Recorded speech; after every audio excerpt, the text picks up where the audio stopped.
Sitting in a seaside estate, the party awaits the arrival of Nobelle's benefactor, the Baron. Servants busy themselves throughout the homestead and tirelessly tend to the guests of the hour. The warm, salty air carries with it hints of autumn as it enters the tall open windows in the sitting room and winds its way through the house. The sharp caws of seagulls offer interruption to the lulling sound of the ocean waves lapping on the shores just outside. The heavy double doors to the north of the room burst open, and a figure confidently strolls forth. A servant nearby introduces His Excellency Baron Rexland VonSutcliffe to the room. The Baron steps forward and scans the room with a toothy grin. And he has something to say, but I think it'd be better to share this image first.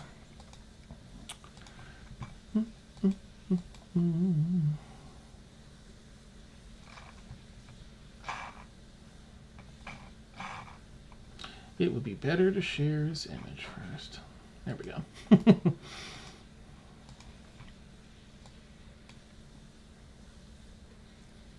Alright, did a pretty good job. Size-wise, let me just Never mind the bloody sword, as there's obviously no bloody sword in his hand, but he does have this gear on his person. Alright. Where were we? Ah, yes, the Baron steps forward and scans the room with a toothy grin. Well, aren't you a pack of rogues and scoundrels? My kind of people. Nobella, good to see you've returned in one piece. And, of course, Nobella's not here, so she'll just give a bow, or like a head nod. And I'll let you all take it from there. I was sort of counting on Nobella to be here to take that away. My bad! Aga doesn't really want to say anything, but I think this would be his first interaction with a firearm. Yes. Seeing one. Probably. Oh. Can he make That's a firearm. Oh shit. Daxel's gonna have a reaction. Can he make like a intelligence check or something to see if he can, because I think it's quite clear it's a weapon, but he has no idea how it works. Sure. I feel like firearms have not made it to hell. So what would I roll? I don't know. You tell me. Yeah, I guess just an intelligence check would probably be good to see if you can suss out any of the mechanics. Wait, you have tinkering, right, as a sub? Yes. Okay, then you can roll a tinkering check. So that'll be your proficiency modifier plus intelligence modifier. Okay.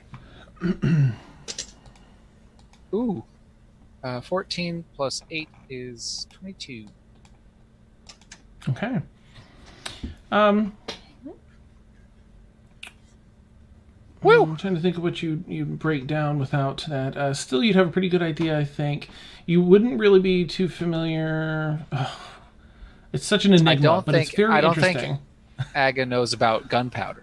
Yeah, like it's there, but it's usually used in barrels for large explosions. But I do think you can obviously tell that something is propelled somehow through the barrel. You know what the rifling aspect of it is. And that somehow there's a projectile that comes out and would hurt people. Okay. All right. Daxel's definitely going to take a step back and become more guarded. Because she doesn't like the look of that gun. Okay. Yep. And I have to ask, since have we seen very many of them in Vassaral, or probably not? Ooh, Raya, I'm going to say that you, given your background and everything, would have seen some of these. So they're not mass-produced. They're pretty rare, and most of them can be traced back maybe no longer than 100 years ago to 3 different people that manufactured them. And then they were never really picked up or in style. Most of them are sort of antiques. Okay. All right. I think Just like gonna try it. absent-mindedly, because Baxel has a scar where a bullet had zinged by when her clan got raided. So she's like, yeah, just absent-mindedly, just like rubbing it, and her eyes are not leaving this guy. Can I make a check from here to see like if I can tell like where this gun came from? Ooh, Like, what's it? yeah, let's see. I feel like I should probably come up with a separate role just for you, your specialty. You know, to Sorry. give you to give you like a benefit to it because that's part of your character. Not a but- pain in the ass roll. No, not at all. Let me see. I would say if you want to do, you could try an investigation check, or you could, or perception from here, maybe sort of trying to pick up. It'd probably be investigation, but with your background, I could say perception too, to see what details you might just naturally pick up on. Okay. I also it's not in fantasy grounds, but I do have that little circlet thing on, so my investigation is better than Okay. what it says on there. Oh, well, let me fix that. Sorry, we just haven't gotten around to it yet. No problem. All right, investigation. What's the additional bonus it should have for investigation? Well, it's with the crown, the diadem thingy. It puts me at a 19, right? So that's a 4. That's 4. Okay. Instead of a +1, so +3 more. So your intelligence should be 19. Yeah, my intelligence should be 19. Boop. There we go. Oh, there it is. Okay, so then. So that makes it a 26. I roll a 17. Oh, okay. Ooh. Let me check my notes.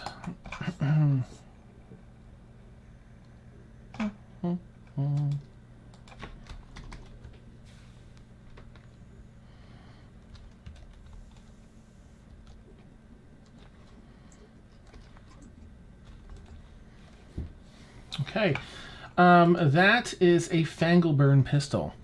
Probably about around 100 years old. Maybe just shy of that. But you have encountered one of these before. You retrieved these for a client. Fairly low maintenance required. Uses black powder. Doesn't have a huge reload. It can hold a few bullets at a time. The damage it does is around D6. How long have you had that Fangleburn? Say that right? Yep, Fangleburn. Yep, like Fangleburn. Perfect. A good eye, of course.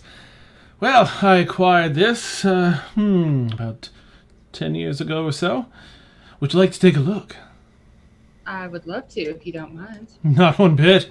And I'll kind of, saunter over and pop it open to show you, there's a few bullets in there, and sets it down and let you Aga look it will over. sidle up to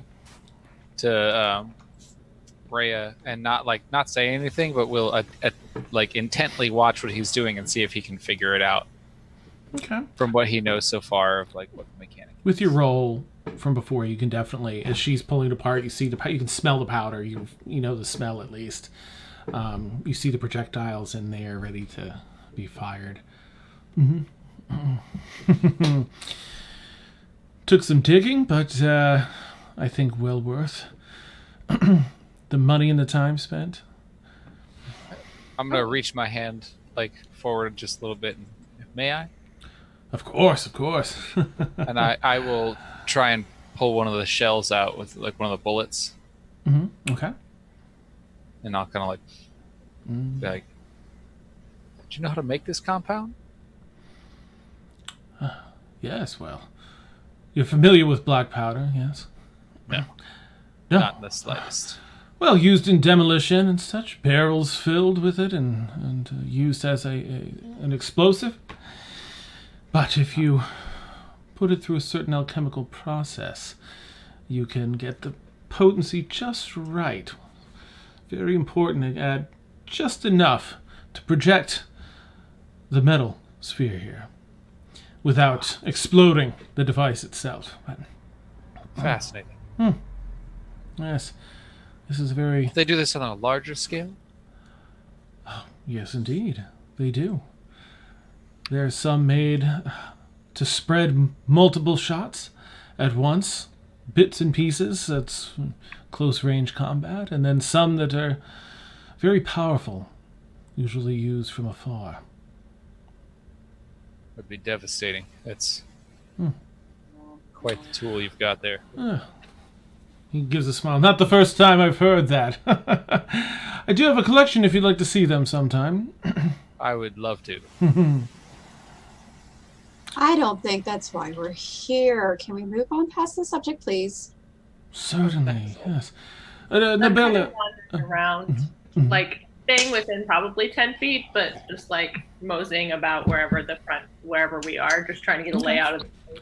All right, it's sort of a sitting room, and it's fairly fancy. It's not ostentatious, or there isn't too much pomp in here, but you see a lot of antique type stuff, older type things that are valuable. A lot of similarities to the house that you serve, except not all dwarven antiquities, but just general antiquities. Rhea, this is like a gold mine. Like, this is a bunch of things that you can... Yeah.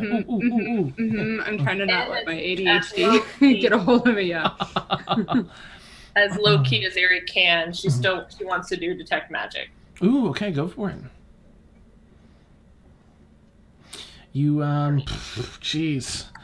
In the sitting room, how far, what's the distance on that? Sorry. No worries.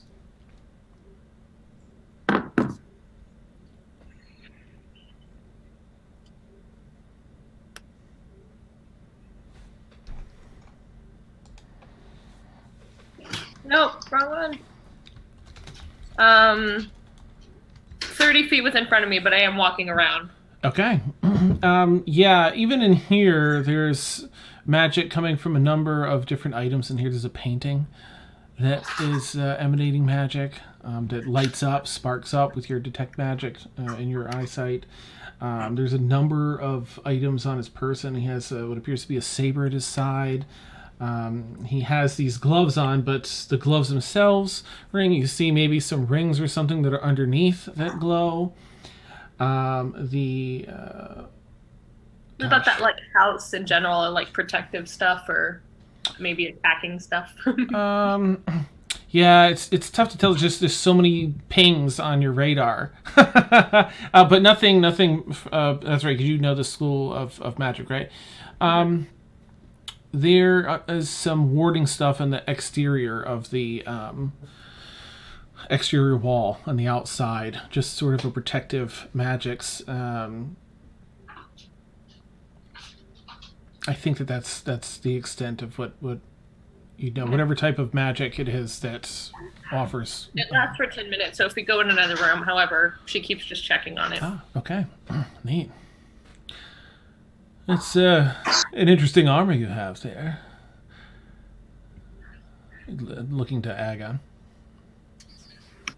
It's less interesting if you knew the story. Oh, do tell, sir. I'm sorry, please. Names! You are, sir.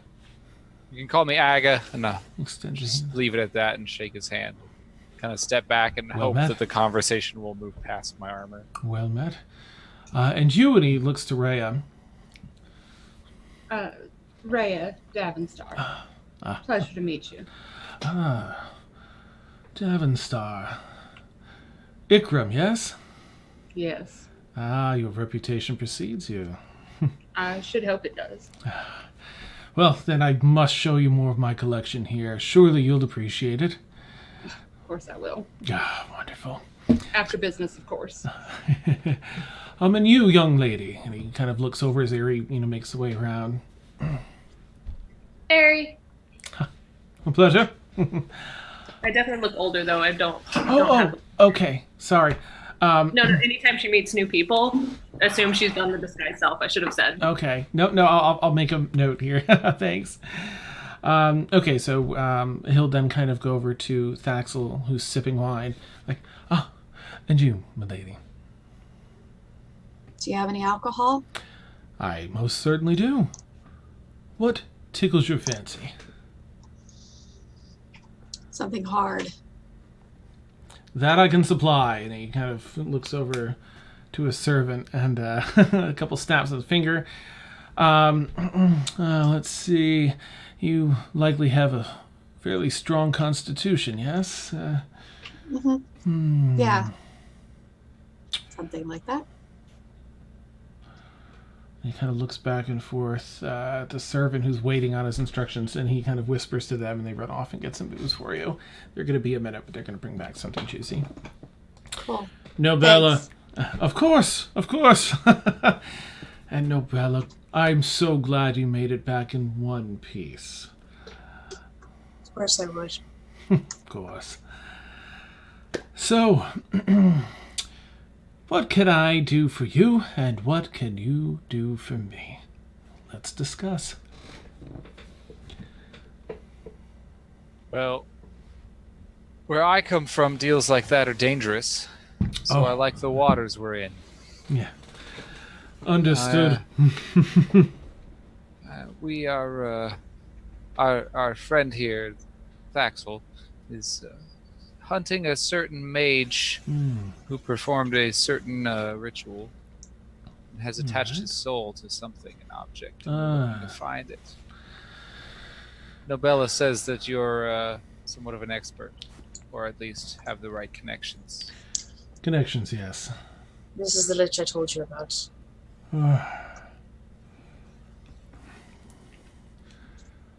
Lich. They leave a foul taste in my mouth. Well, yes. Yes, I can help you out with this. I can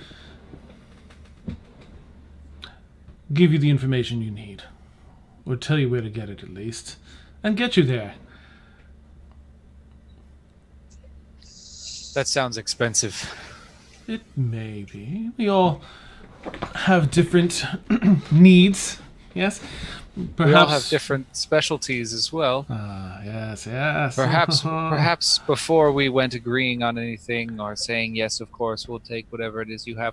Perhaps you should talk price. It seems like you have expensive taste. I do, yes.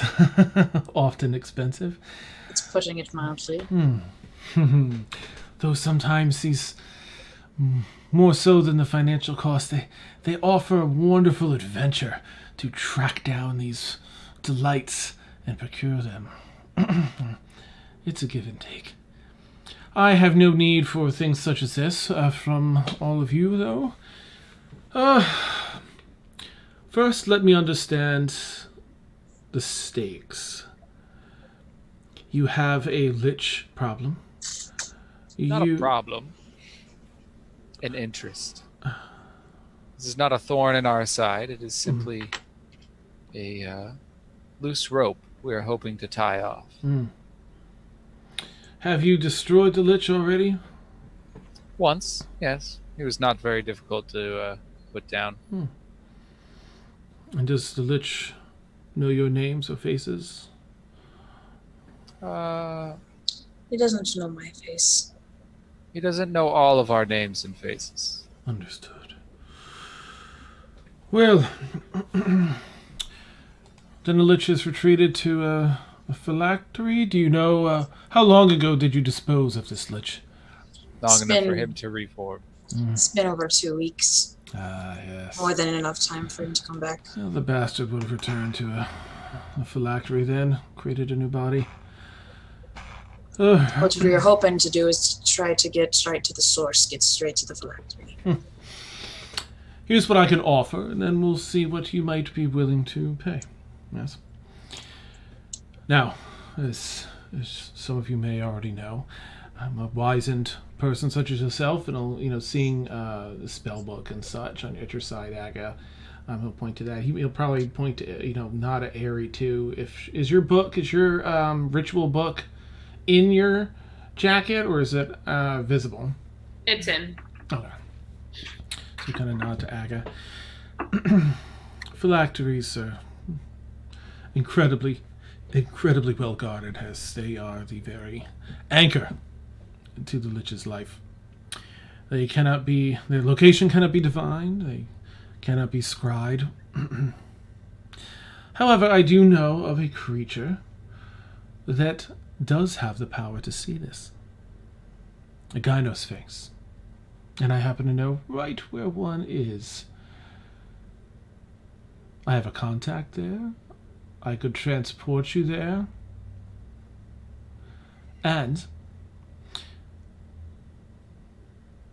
with the information the gynosphinx gives you, I could summon this lich right here for you to deal with. You return the phylactery to me, or to here, and I can perform a ritual. What kind? The ritual to summon him? To summon here? the body to the phylactery. And what do you plan on doing once you summon? Whatever you wish. It's not for me. He's offering it for us so that we can do what we want. Okay, that's lovely, and I enjoy the idea of having something go so smoothly and so easily, but it sounds very expensive because it sounds very convenient. What else do you like besides money? Oh, many a thing. But what are your specialties? Tell me. Oh, darling. Oh. The servant comes in with a drink that, a couple of drinks. Speaking of, here.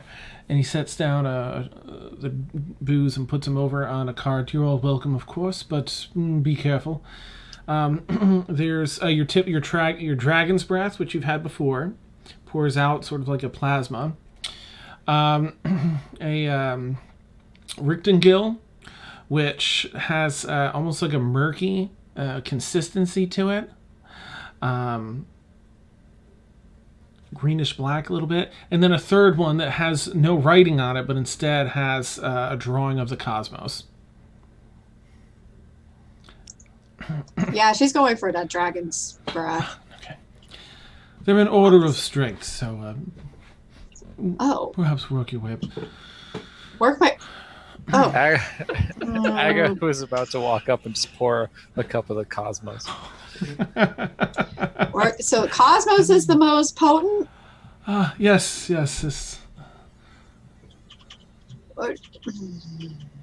Okay, she's going to pour a dragon's breath. She's going to pour the other one, and then the cosmos one. And then have like all three and kind of just...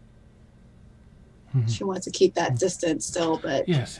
I whisper under my breath, like, yeah, totally, let's just drink from strangers. The first thing they offer. It's totally fine. Like, it should be around. Nice. I recommend being seated when you drink. Yes, sir. I was going to speak to you, Dan, about okay. Aga was going to literally, especially when he just said, I recommend being seated, just put the cup up, just act like he's taking a sip, and then just put it back down, but standing. Okay. And then just be like, so let's talk price. Let's talk about something else other than money. Of course. First prize, in case, because I know this guy over here is loaded. Aga can definitely front anything. But what else do you like besides money? Connections. Information. Favors. What? Favors. I don't. I'm fresh out of favors. I can give you information. I can give you... What kind of connections, though? Things that give me leverage when I need Who it. do you... How about this? Who do you hate? And I can take care of that for you. He seems like a man who, if he wanted someone taken care of, he could probably pay somebody. Would you... Shh. Well, that's true. It is good to keep Enemies on their toes, new faces, new foes, new assassins. I will consider that part of the cost if you are willing to be on call for an assassination. I don't like being summoned, but... I'll reach out to you. I would never inconvenience you with a trip out here simply for such a thing. I must agree with Aerie here and say that favors are not favorable for those who are the OEs instead of the owed. I don't enjoy having something dangled over me. It feels more like a prison than anything else. Is there anything you need immediately? Information? Perhaps anything on the Emperor of Pele? Perhaps how he maintains control of his city? Perhaps how Reapers are formed? Things like that. We do have information on such things. Tell me, Aga, are you current with the state of affairs in the Hells? In your realm of the Hells? I must admit I have been away for some years, but I do maintain a contact with the Hells. I could find out what I needed to. If you That's could... the direct line. She just walked away. Oh. Nice. Super salty. That's awesome. Did Aerie say that out loud? Mm-hmm. Just like sometimes we have a direct line and just walks away, kind of just still walking around trying to get the lay of the area.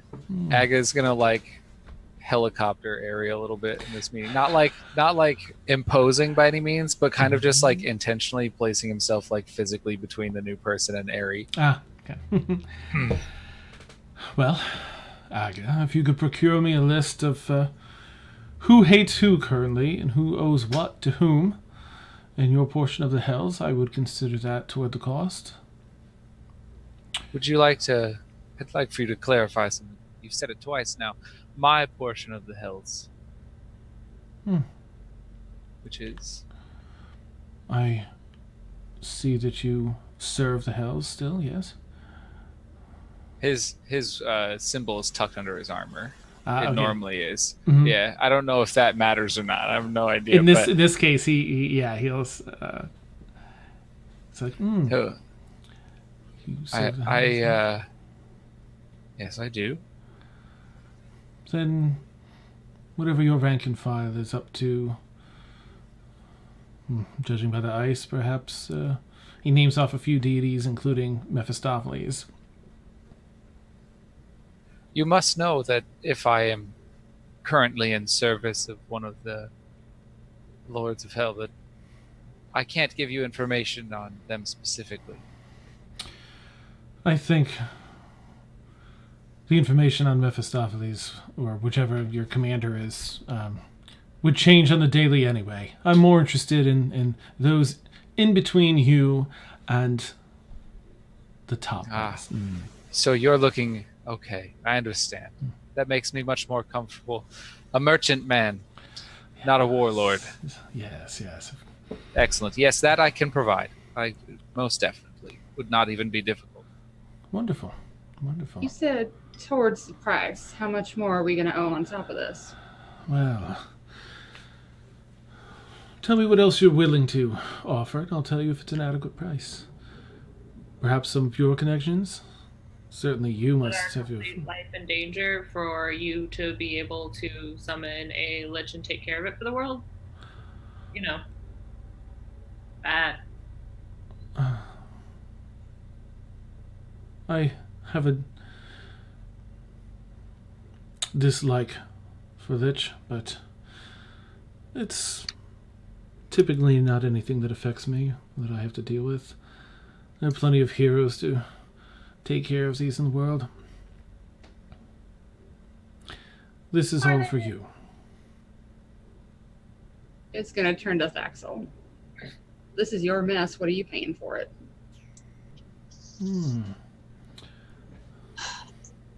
Have you had anything to drink yet, Thaxel? Mm-mm. Okay.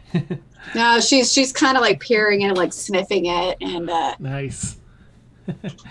is gonna She's thinking.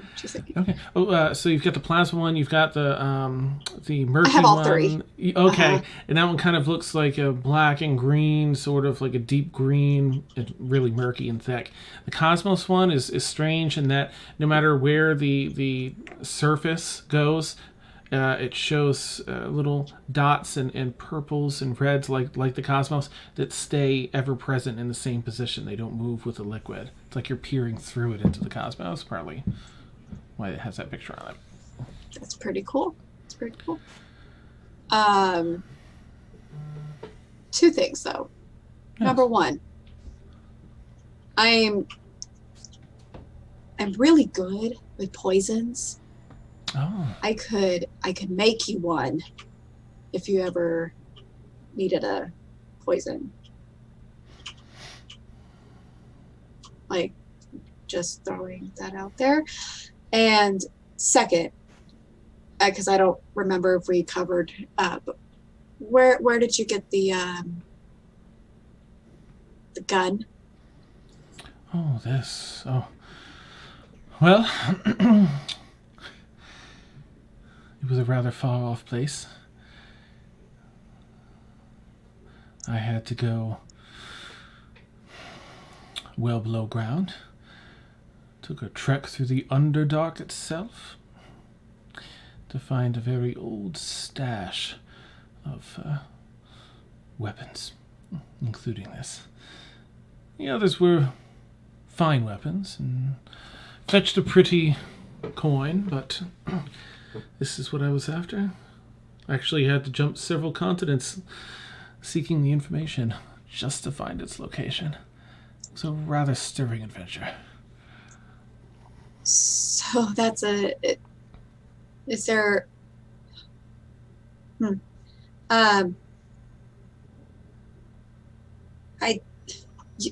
you went all around just to go find this one particular weapon. Yes, there's a handful of these in the world. Okay. That's Really, a handful. That's all. Less than a dozen were made originally. Perhaps 6 or 7 are known to exist in the world still. Aga's gonna kind of look at Thaxel. He's gonna kind of.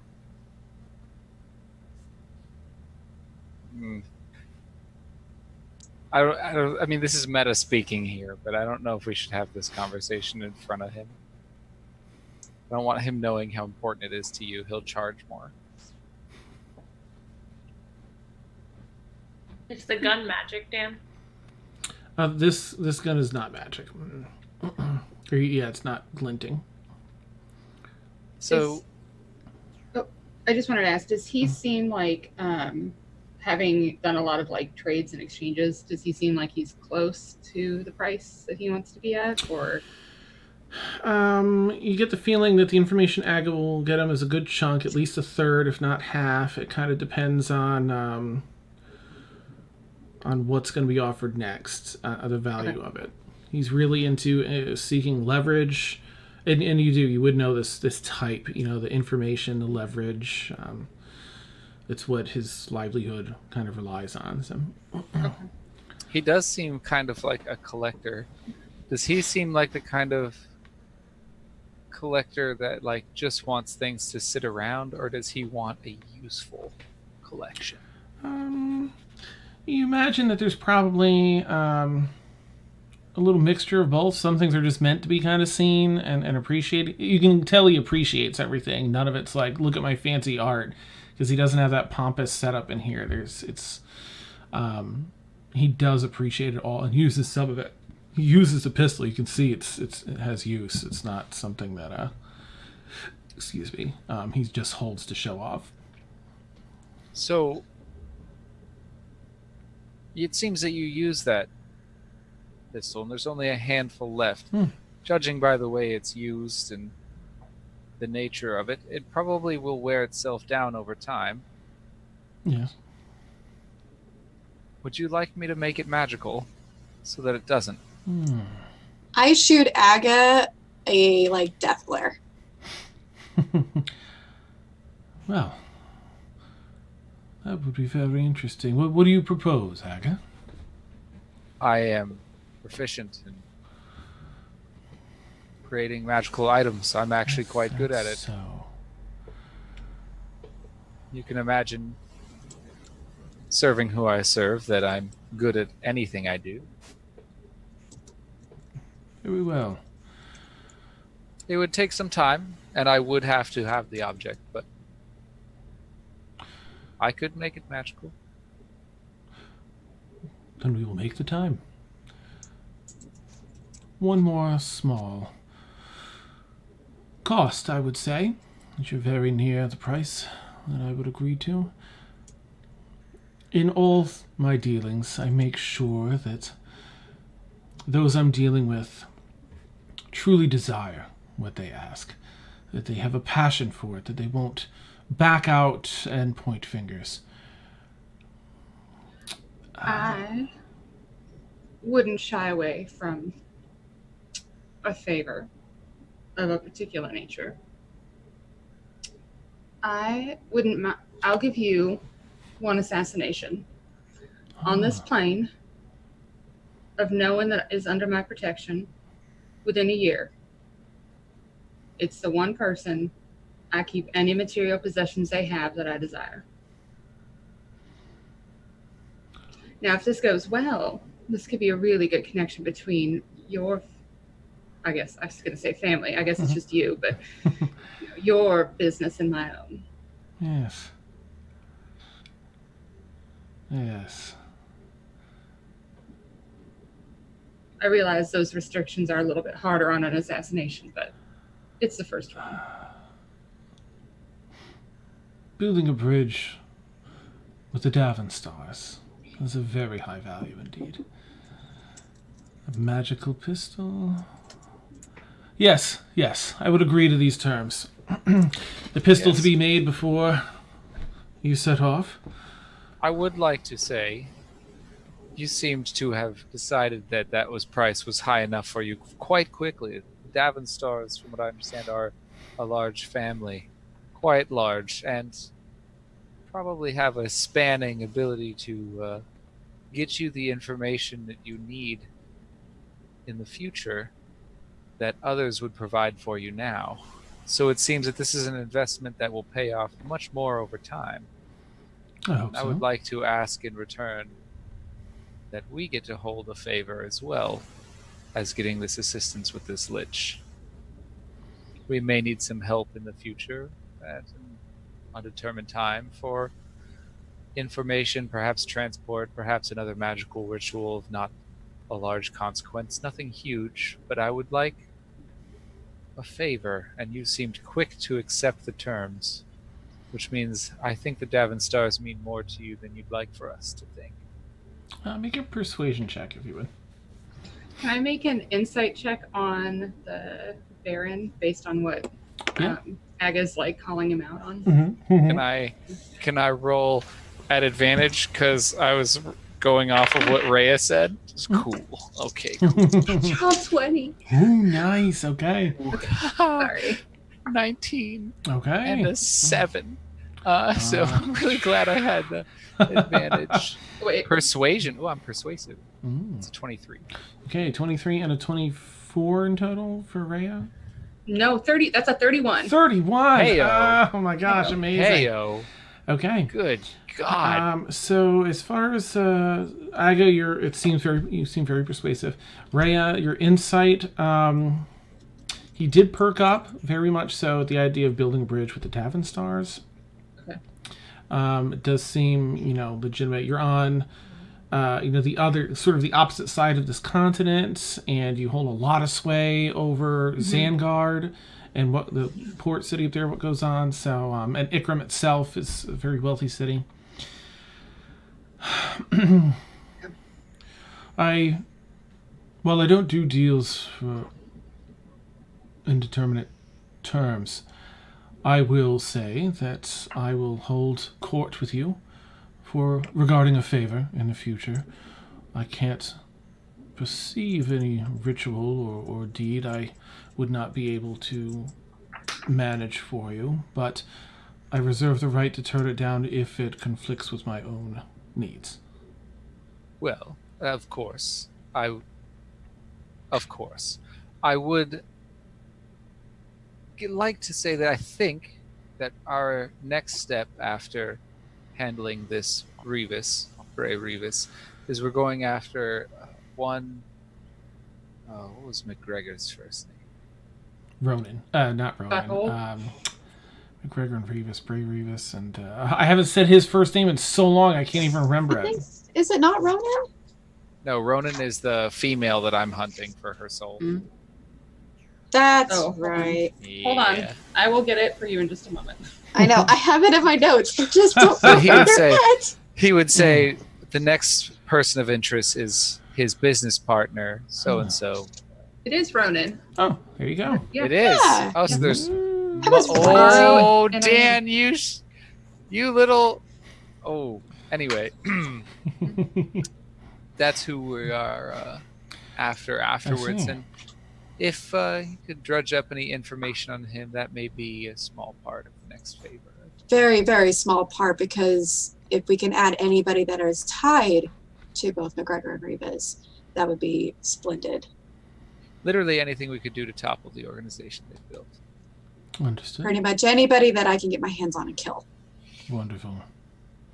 Ooh, I like you. He gives another toothy grin, like. I'm a goddamn delight.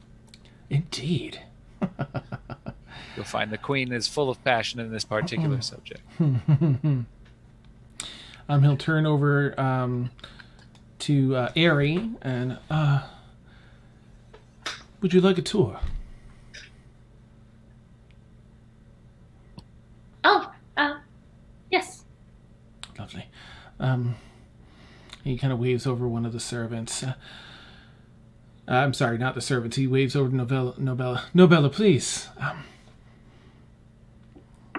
Yes. Would you join me for a few moments? You can catch me up on all that's transpired while our guests begin the tour. We can catch up with them shortly. Good. Well, he looks to the servants now.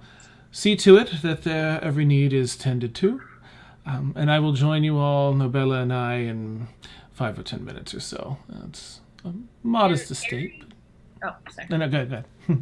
Can Ari insight check how Nobella reacts to his ask and demands and stuff like that, and how she is? Yeah. That particular interaction. You can roll an insight, and Nobella, you can just decide. You can roll something if you want, or you can decide to just, what you want to say or don't want to say based on the roll. 12 plus 4. 12 plus 4. 12 plus 4 is 16. Okay. Oh no. Okay, there goes that die. All right.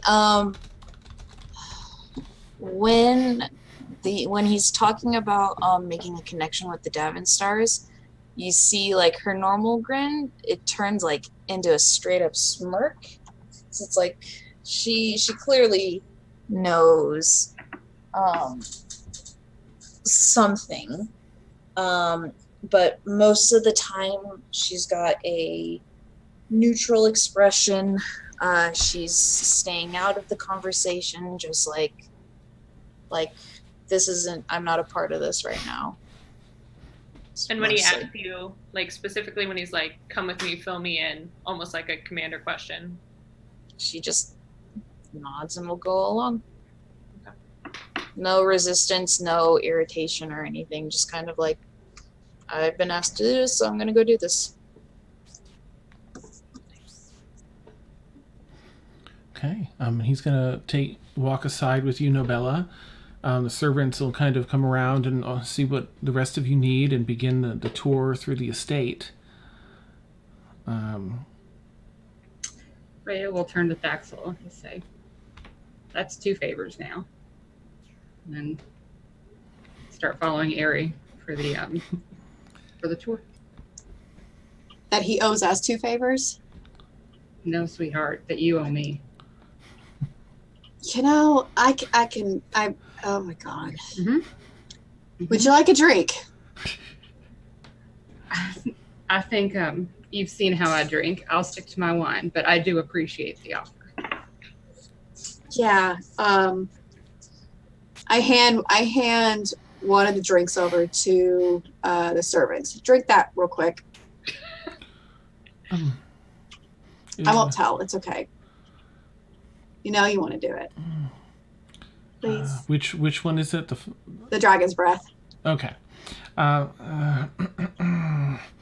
right, and they take it, whoo, slam it. Oh, and you see sort of like the mist that it creates, blow out the smoke out of their nose. They hold on to the cup. Oh, do you feel okay? yeah, just strong. It's still burning a bit. Well, yeah. Ooh. Yeah, I'm just Thank making you, sure you're not dying. Oh no. Do you Okay. think the master kills people in the? No, I Sitting just room? don't. I don't. Oh, how does he do it? Oh, I'm not usually around for any of that business. I don't think too many people get in his way. Oh, insight check. I mean, if you have like, No, not great. Damn it. do I just need to go talk to him? I think I need to go talk to him. Can you set up a meeting? 15. With the The Baron? Baron. Oh, I would like a love to know one-on-one? how. Yeah. Yeah, I'm sure he'd love that. Yeah, I'd be interested. Okay. I'll let him Here. Okay, pat him on the head. And Now, they head run. off. Okay, thank you. Clearing my throat. Okay, so I have 2 of these left. I'm gonna sniff the Cosmos one. Mm-hmm. Like, take a sip. Oh, like with the lizard tongue? Yeah. Yeah. If you're just like licking it for the taste and not really to grab any alcohol, then it's interesting. It's cold. It's cold to the tongue, and it has there's a taste that you haven't experienced here on the plane before.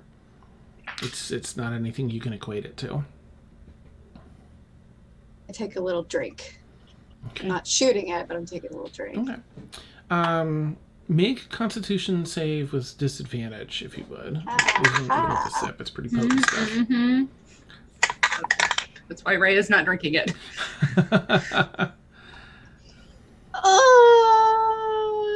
8. Oh, okay. Roll a d20 for me, if you would. Damn it. If she sees, like, as she's like, Aries still walking around, so if she kind of hears her gagging, she'll pick up like a vase or something and just like. Oh, gnarly. Mm-hmm. Awesome. A 7. Okay. You immediately, it takes only, you can feel it getting you tipsy. You swallow it, it's being absorbed. It chills your teeth, your gums down your throat, feels really, really cool, and then it gets really cold, almost like a brain freeze, like, oh. You get a little tiny bit, not a full-on puke, but enough where it comes running over with a vase. Oh, wait! And you're no! And it's just like a glurp of stomach contents pop up. But you got this sort of brain freeze now, like, but it goes away after a minute. And then, as that fades away, there's like this almost euphoric feeling from the booze. It's not just tipsy to drunk, but like just this really, like an ecstasy kind of thing. Like, all right, life is good. Things are good. I can deal with all the craziness going on. It's just sort of a... Y'all should try this. It's really good. Mm-mm. What's After it the do? servant left, she keeps going through the house. Okay. Ray is moving forward. She's a little bit green from the smell of this. That's like, Right. I'm out. I'm out. Axel, do you describe the feeling it gives? Yeah. The cold? Yeah. Aga shoots the glass. Hey! Nice. Hey! Con save with disadvantage. Yeah, for sure. She mentioned it was like this freezing cold followed by euphoria. That's his thing, man. Nice. Yeah. Hook me Ooh, up, both bro. of those are pretty good. Nice. Oh, shit. Con save plus 6, 17. Nice. Roll a d10 then, in addition to that, if you would. Okay. No illness. It does have this crisp, refreshing cold that takes over, and it doesn't have this any type of. There's a taste that comes along with it, but also not anything that you've experienced before. It has the same feeling that a mouthful of mint flavored something would give you, that sharp coldness, but there's no mint flavor. It's this otherworldly flavor. You tank it back. It still makes you tipsy up to almost drunk, Sure. but you're not ill. I got a 7 on the D10. Okay, all right. So yeah, you're borderline not drunk, but you're high tipsy. And as that coldness fills you, just kind of it feels like it expands through your chest like a warm cup of coffee or hot cocoa would on a cold day, only the inverse. And then the euphoria kind of sets in, just this at peace feeling where things are just love and great. And yeah. I'm going to ruin it. She's not wrong. You guys should really try that. I know there were other drinks around. Did you have to take mine? Oh, no, that was my glass. I got a glass earlier. Yeah. Oh. Right. I was pretend drinking it while we were talking to him. That's right. I'm sorry. Yeah. I thought Yeah. he totally took it from her. No, he's been swirling a glass, pretending to drink it the whole time, and now he just shot the whole thing. So Okay, so I take that back. I'm gonna go over and put my arm around his neck, squeeze. Hey, buddy. And when you go to squeeze, he's gonna even drunk. He's like, no, instinctually. Buddy.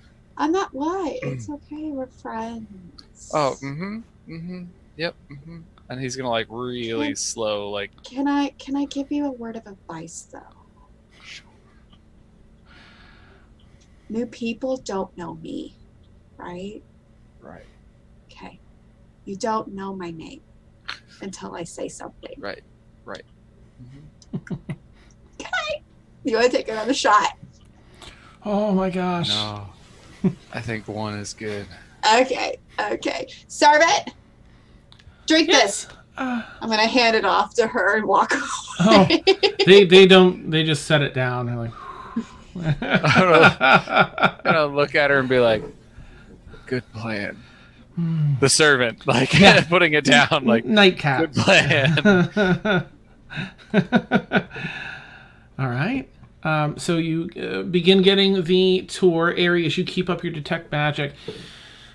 There is a fair number of pings that go off as you go through the house. Again, a lot of it is on display in cases, or you already saw the painting in the other room. There is a portion that you haven't gotten to yet. You'll get to the weapons area around the time he gets back, because he's eager to show that off, especially to Rhea and whoever else had an interest in that. Rhea, you see a number of things. In fact, I'm going to say that probably at least an item or two is something that you retrieved for someone else in years past that has found its way here. But definitely a number of items that you can appreciate. There's some that are a little underwhelming, but some that are fairly rare that you might appreciate in your position. Can she just get an idea of what his taste is, or is it kind of all over the place? It's a little all over the place. It seems that he's tried to set up things on display that match the room. The sitting room has the painting and other sort of relaxing, observable things. There's a music room that has some old, early Stradivarius kind of things that aren't magical, but they're just really, really rare. Right, the precious. antiquities kind of thing. Okay. So he doesn't have a favor towards fiendish things or fey things I see. Mechanical things or anything like that. Nope. Okay. It seems to be pretty spread out. Okay. Nobella, he, you head off to another area of the house, and he's sort of covering, he's getting, detailed sort of feedback on all that you've been through, and giving you some detailed information on, other matters that, we've discussed already. Maybe 5-10 minutes, unless you have anything that you want to ask him, you can do it here, or we can do it through message if it's anything sensitive. I do have something I want to ask him. Okay. So as they're talking, she's gonna just lower her hood so she can talk to him face to face. And once he seems like he's kind of slowing down, she's gonna look around, make sure no one's around. Are we alone? Yeah, this is a pretty secured part of the house. Okay, she's gonna have you heard anything about him yet?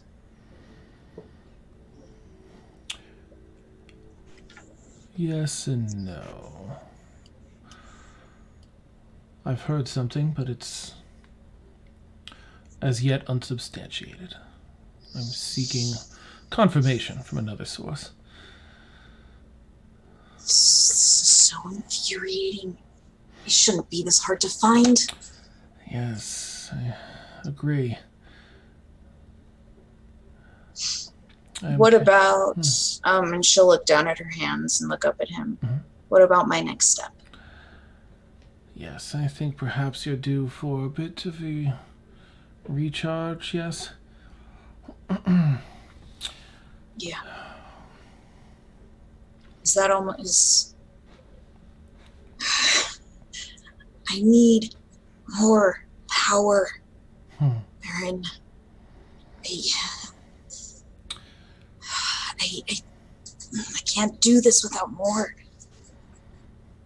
What do I have to do? I'm trying to think of what he can say.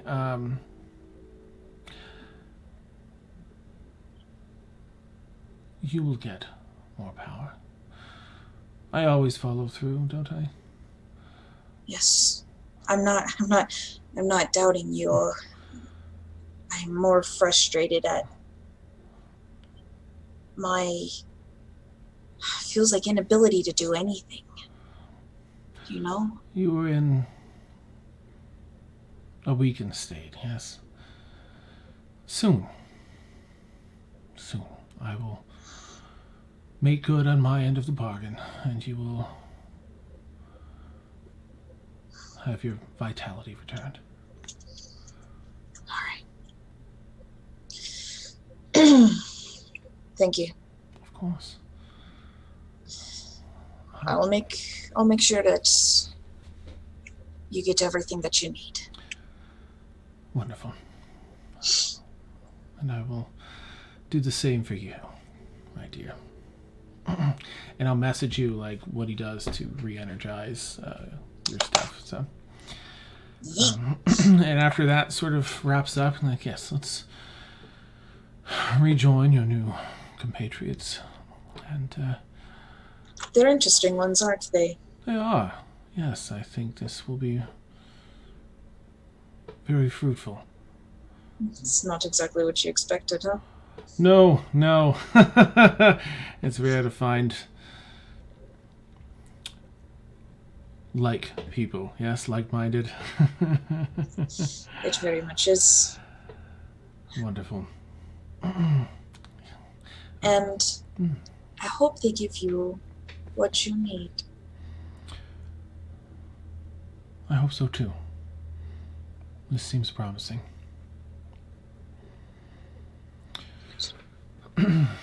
And he'll sort of, open the door and hold it open for you. And the two of you will catch up to everyone else.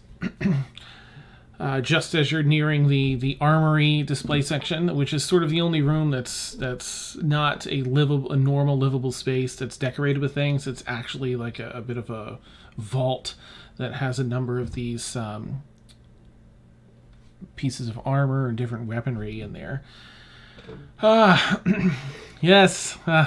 So glad to rejoin you all. What do you think so far? An interesting collection for sure. Anything that catches your eye in particular? Oh, several things, but you know, we I think are on a timeline, so maybe we'll chat about them later when we come back. Very well. Looks around again. He shows you the armory, and there are a number. This is probably where the rare. So if anything he has an interest in over any other area, it might be the weaponry. He has a number of gosh, I'm trying to think who has that other set. I think someone has it already, so he wouldn't. But really, really, really rare sword sets. A couple other pistol from the another manufacturer from that previous time, effectively a rifle as well, and sort of like a blunderbuss, almost like a shotgun. What's the other manufacturer? Oh, I would have to go and look. It's in notes. Has Nobella been in here before? I assume Nobella has been in here before, so she would know. Yeah. Mm-hmm. Okay. I think it's silver something or something silver. Okay. But I'll get you that name. I'll get you all that name. Okay. And he seems to take the most pride in this room. If anybody wants a demonstration, can she be the one to like shoot the rifle and show them how it's done? Yes, please. Nice. Yeah, he has a small shooting range out back.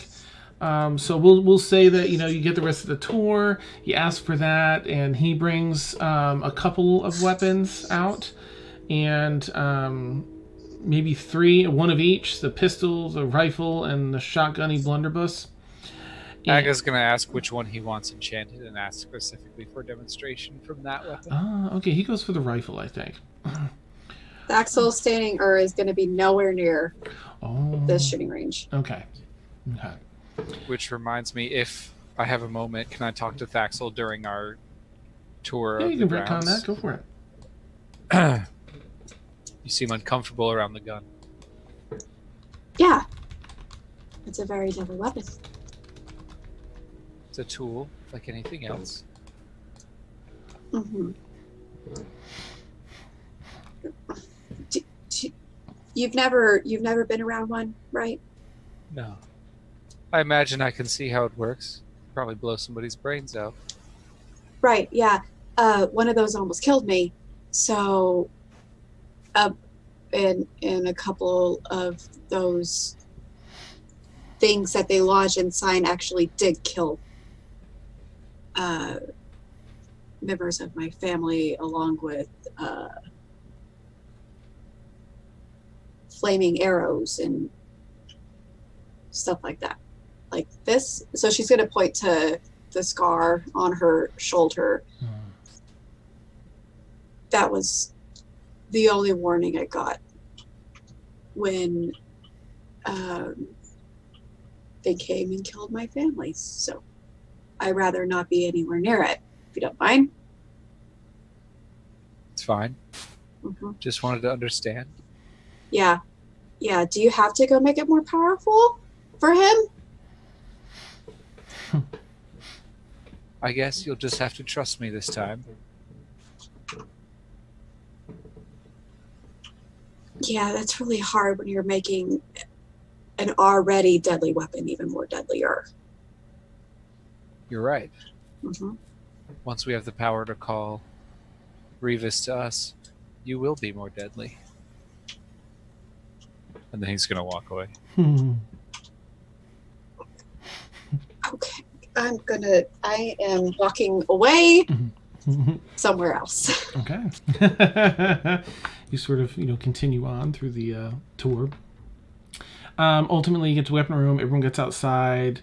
I'm just going to sort of, skip through for timing. You all get to shoot it. Nobella loads the pistol. He loads the rifle.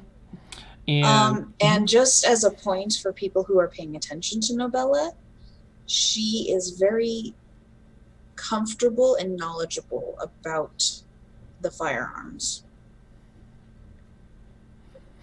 any of the weapons really, but the firearms in particular, she almost seems as comfortable as she does with her short swords.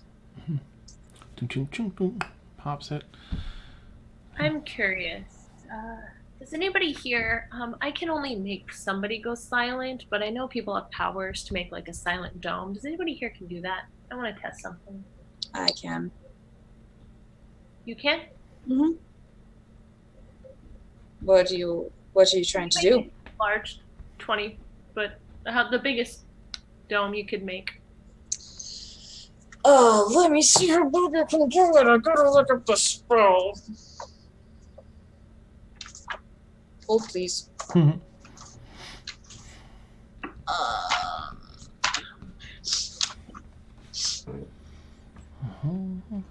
Silence. A 20-foot radius, so 40-foot sphere, centered on a point you choose within range. I can do that. Shoot inside that. Can we shoot inside of it? Well, I know you probably can't shoot inside of it. I want somebody standing in there, and I want to stand out here, and I want to see what happens. All right. I'll use 2 key points to cast silence. Mm-hmm.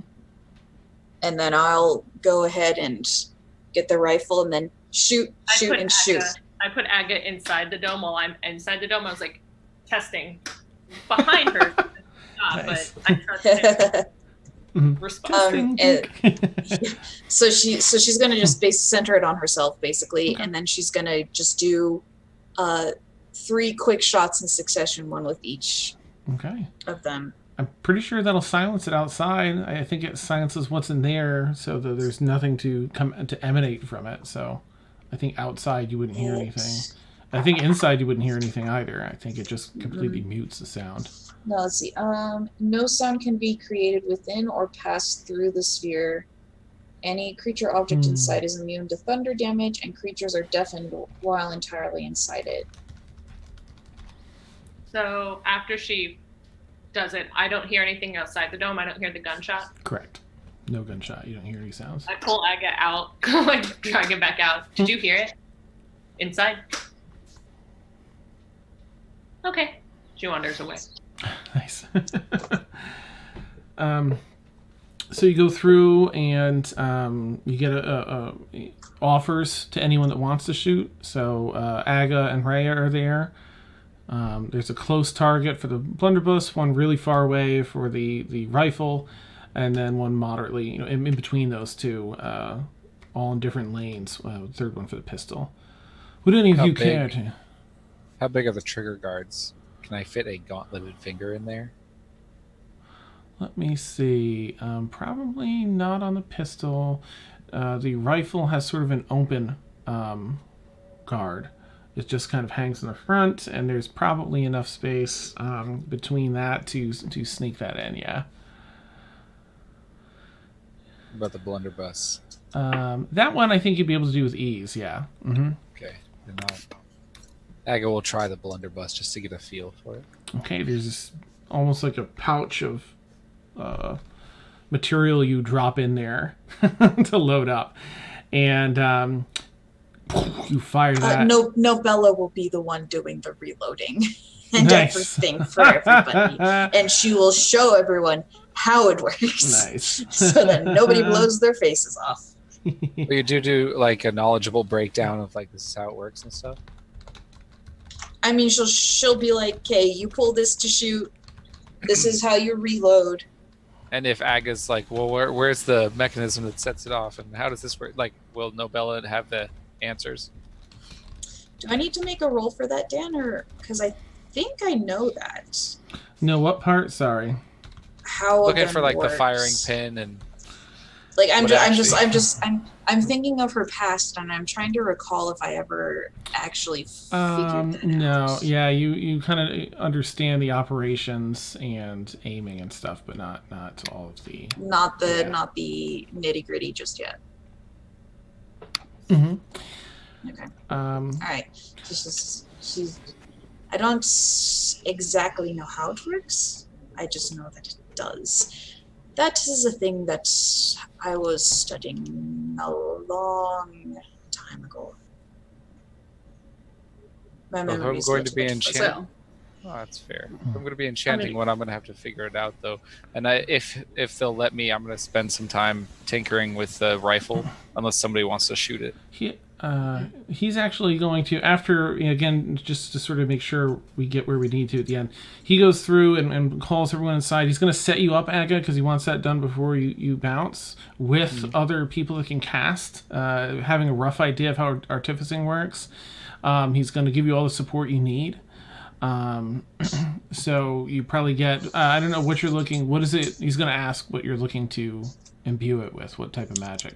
He was just going to say he was going to imbue it with abjuration magic to keep it from wearing and tearing, so that maintenance would no longer be required and stuff like that. He was just going to try and make it so that the average wear and tear, like you never have to sharpen a magical sword. Okay. You never have to clean the barrel of a magical gun, that kind of thing. Okay, so no particular spells or anything, just... I mean, I might have to roll a deception check. Okay, yeah, because he's really all about the details. So what he's going to be requesting is effectively just a +1 to make it a fine weapon that doesn't wear and tear.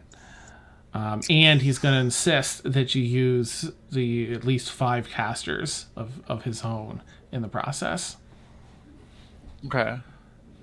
Which is partly to help and get it done, but also, I mean, you're sharp, so you know it's also to keep an eye on you. Okay. This is a very important thing to him. So. Okay. I'm gonna try and, instead of making it a +1 weapon, make it a weapon of alarm, which warns him if he has a threat nearby him. And I was doing that because I have the alarm spell, so I was hoping to like incorporate that into the thing. But I also wanted to twist that a little bit. And also have it set up using like a glyph of warding style enchantment that if he were to aim it at somebody that Aga considers a friend and Aga were within range that Aga would know. So it's a weapon of warning for him where it warns him if somebody's going to attack him, but it's also if it gets aimed at Aga or a friend, Aga would know. And upon being, investigated, he said, I'm making it a weapon of alarm. It would be an enchantment that protects it. The abjuration magic would not only protect you, but the weapon, that kind of thing. And he would kind of try to get it across that it was going to be like an alarm system, but without selling himself out on what he was trying to do there. Make a persuasion check to convince him to do the alarm instead of... He seems receptive to it. So go ahead and do a persuasion check to see if he'll do that rather than a static +1. Oh, that's not Can I make great. an insight check for him as well? Like listening to this, can I make an insight check too? On Aga? Oh god, this is terrible. I hope he's super receptive with an 8. And I will make a roll for that. That's much better. Okay. What'd you get, Sam? I got a 19 insight. Damn, I rolled a 17 with no bonus to deception. So as you're saying that, she's just going to come over and just kind of like stand like shoulder to shoulder with you, but so we're facing opposite directions, and just kind of lean over and whisper, I wouldn't try to pull anything fast on him. He reads people even better than I do. Okay. And if you try to change up something that you've made a deal with him, it'll come back to bite you tenfold. Okay. This is my patron. Don't pull a fast one on him, or else you'll have me to deal with as well. All right. And Joel, into the shadows. Okay. And she was just kind of like whispering that, just like no one else could hear. Right. Okay. Yeah, he didn't. The patron was, seemingly just sort of disengaged from it. What was your persuasion roll? 8. Okay. 4 + 4. Interesting. Though I do have another item that warns me of trouble. I do appreciate it, though. I will remain with the +1 enchantment, please. Okay. Thank you, sir. I'll see what I can do. All right, and he's going to set you up with 5 people helping. You can get it done in one day. And he'll even supply the materials for it. So it's going to be a pretty good experience for you. At effectively no You're cost. doing this for exposure. That's amazing. Well, one of the really cool things is that the artificer feature, like the level that I'm at, is that like people, like when you put your mark on something, people seek you out to like get your items.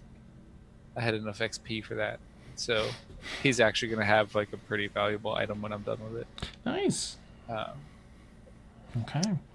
Hmm. So we'll continue on that. Now, I will say, to give you an opportunity, if you still want to try and tweak something, the situation that you find yourself in is in a room, a modest-sized room with 5 arcane users that are going to be assisting, but also keeping an eye on you. So you're welcome to. So I'll just one of the arcane users that seems in charge of the other ones. How closely do you work with the Baron? The Baron is our sole employer. We get paid well to be here on call. Although we don't get to do this. Do you know him well? I've known the Baron for 12 years now, at least, I would say. Excellent. He seems to be a man of humor, is he? It depends, I suppose. Excellent. Are you familiar with the spell Magic Mouth? Yes. Okay, excellent. Every time this gun fires, it's going to whisper boom. Oh, Let's go. I would run that past the master. He's like... Aga's already working. He's like, yeah, okay, this is happening. He checks.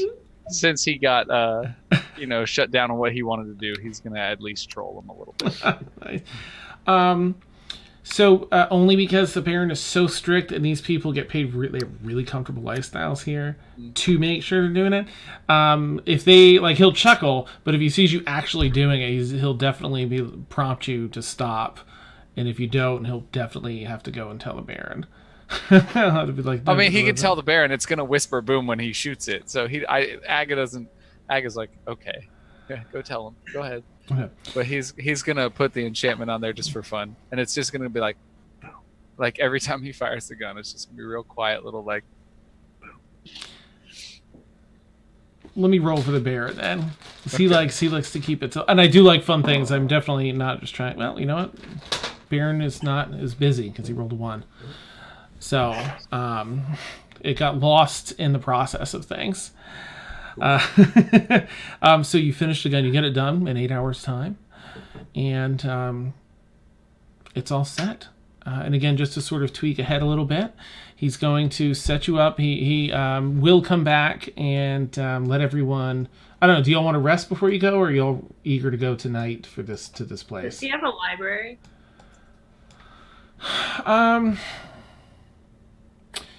He has bookshelves in his sitting room, and there's another reading room that has some bookshelves, but not a library itself. But the tour included the lower level, not the upper level. Aga, do you need to rest before we go? Since you were casting spells left and right? No, all the spells I was using were rituals. Okay. Yeah, should be fine. All right. Well, if we're gonna take off tonight while he's working on that, I'm gonna take a short rest to get my 2 key points back that I used on spending on casting silence. Right. While Aga and Nobella are busy with the casting, I'm not casting. I was just but you were watching. Oh. Yeah. Can I try and find the Baron, please? Oh, absolutely. Yep. You can find him. In fact, maybe that's what he'll be busy with. Ah, yes, Rhea. What can I do for you? Do you have a moment for a very quick conversation? Of course, certainly. Wonderful. Where are we? In a study somewhere? Closed door? Yes. Yep. Okay. All right. Before I start talking, can I look around and make sure that there's no one hanging out in the room? Yeah, make a perception check if you want. Yep. Yep.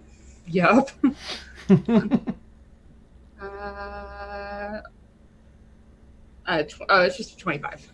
Oh, nice. Yeah, no one else is here. It's Okay, a secure location. Fantastic. Okay. And for sake of brevity, Dan, if you need to just message me some of these things so that way we can keep going, we can. So, we just recently acquired your sponsee in our group when we were in Pele, and Nice. I'm not looking for any deep, dark secrets or anything, but I was wondering, how long has she been in your employ? Perhaps a year now. And was she in the state that she is in now?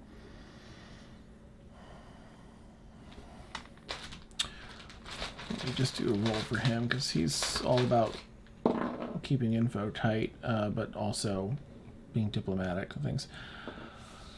A much worse state, unfortunately. Part of what I did for her was offer her a healthier form. Let's see. And with your business matters, being a businesswoman myself, I'm just trying to know what it is I'm getting into. Of course. But do you trust her? Or I guess, to what level do you trust her? I trust her to the greatest extent that I trust anyone. Which is never fully, but close. Can I tell if he's lying at all? You can make an insight check. Just want to see if he's trying to get me to trust her more than he trusts her. Oh, gotcha.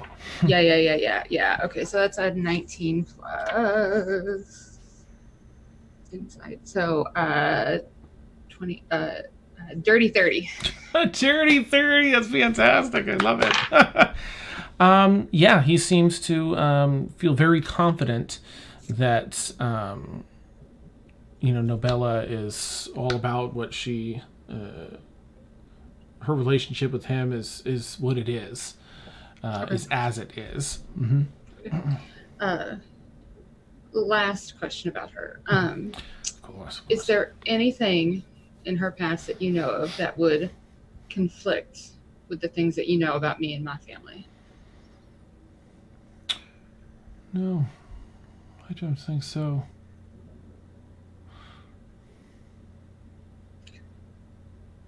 Well, I appreciate the conversation. I hope I didn't, stall you too much with your work. Of course not. No, this only reaffirms my pleasure and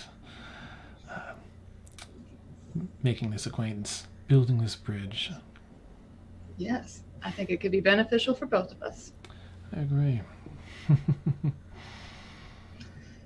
well, I'll leave you to it then. I think we're going to try and get out of here tonight. Must you leave so soon? I wish time wasn't of the essence, but unfortunately, it is. I understand. But I'm sure we'll be back. Good. I'll look forward to that. She'll leave. Okay. See you out. Aerie, and I guess, would you have found Thaxel, or are you just sort of perusing, like, the yard or the house or anything? She would have been. I would have found any and all of the books. Oh, okay. Going through either magic books or ones having to do, since clearly he knows about the Nine Hells. Mm-hmm. If she found a book that was had any information on meth, she probably would have swiped it.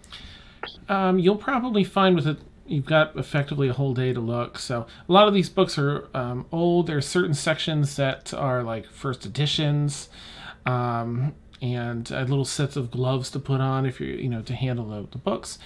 You do find like this really, really old school sort of hierarchy of hell, and it has it's fairly outdated, but in its outdatedness, it has some really interesting information that may have been lost to time about some of the origins of these different sections and levels of hell. Okay, so if the whole book probably isn't useful in just that chapter, she probably would have gone and spent the entire hours copying it word for word. Oh wow! Okay, all right. So you're cool. All right. So he gathers once the weapon is complete. He gives it a test, and of course he'll. Let's see if he chuckles or if he hears it whisper. He's like, and fires it again. It's like puts it back in the holster, and it doesn't really say anything, but gives like a smile and a nod, like. Am I there when he does that? Yeah. Yep. Yes. I'm gonna. I hope you are pleased with it, and I would like to know. I'd like to let you know that your assisting spellcasters were meant to notify you, but I did put my own signature on it, as I do with all of my work. I see. Yes. It's interesting. I appreciate it. Thank you. And if you need anything else done, I like putting my work out there, and I would have actually, while like artificing it, like my name would be on it somewhere. Okay. Like, you see, there's an original signature. So I wouldn't cover that. I would just like add to it. You know, Cool. and mine would be like subtle and small. It wouldn't. I would try to not overdo like what was already there, because he's clearly a collector. So I would, Gotcha. you know, and I would say to him, you know, the boom, if you need it removed, it can be done. It's fine, it says. And he holsters it, and well, here is what you will undertake. There is a part of this world that is lost to time and history altogether.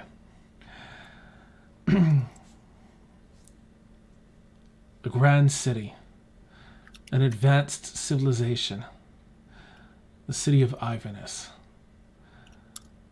civilization of the Tyldari, a race that doesn't really click for anybody. It's truly been lost. It does for Sam. Nice. Now they're a civilization that looks down on others. They feel that they have it all figured out. There's no wealth gap, but no means to inspire others or to seek grandness. It's really quite dull, and they're very, very lawful. So I'm not going to send you into the city of Iverness. In fact, I would recommend avoiding it. They do not take kindly to those of us that see the world from the other side of the looking glass. However, there is a great place of power there called Rivenlost. They dare not enter themselves. It is a dangerous area. Just outside is a small village where some wood elves live and some Tyldari that are less uptight than those of Iverness. A Woodrun village, and it is there that I can send you. Just so you know, the expense that is put into this. This is a portion of the world that's... and he explains the hemisphere. So you've never left this quarter section of the world, because no one does. You can't get past those whirlpools and everything else. But this is... so you are in the southern hemisphere, and in that same half of the globe. The northern part is where this is. So it's sort of a big grand event, like, it's myth that anyone can get through this or past this. You'll find yourselves there, entering in the, since you appreciate light humor, I think I'll save the fun part as to where you arrive in the city. But you'll find in the village. You'll find yourselves in Woodrun Village. And my contact, Gadrilon, will meet you there, Tyldari. You'll know them by wood elf features, but magnificent grand wings on his back. And he will see you safely to Rivenlost. There you will find... Yeah. Dan, Mhm. would Nobella have heard this description of people before? No, I think that this is the first time. Mm-hmm. Even with her ordering? Okay. It's not quite descriptive enough, but maybe it might be on your radar. Okay, she's gonna... If I may, where in the world are we going? Well, and he sort of recounts again that northern section, this other entire unexplored section of the world. It's sort of the exact opposite of like the Stormfall campaign and just above the Curious Lament campaign. Okay. Up in there. Yes. But you'll find yourself in safe hands with our contact, and he will see you over to Rivenlost. Things to beware in Rivenlost, of course. There are creatures deadly and dangerous. They abound. But by far the most dangerous aspects are the mental effects. There are certain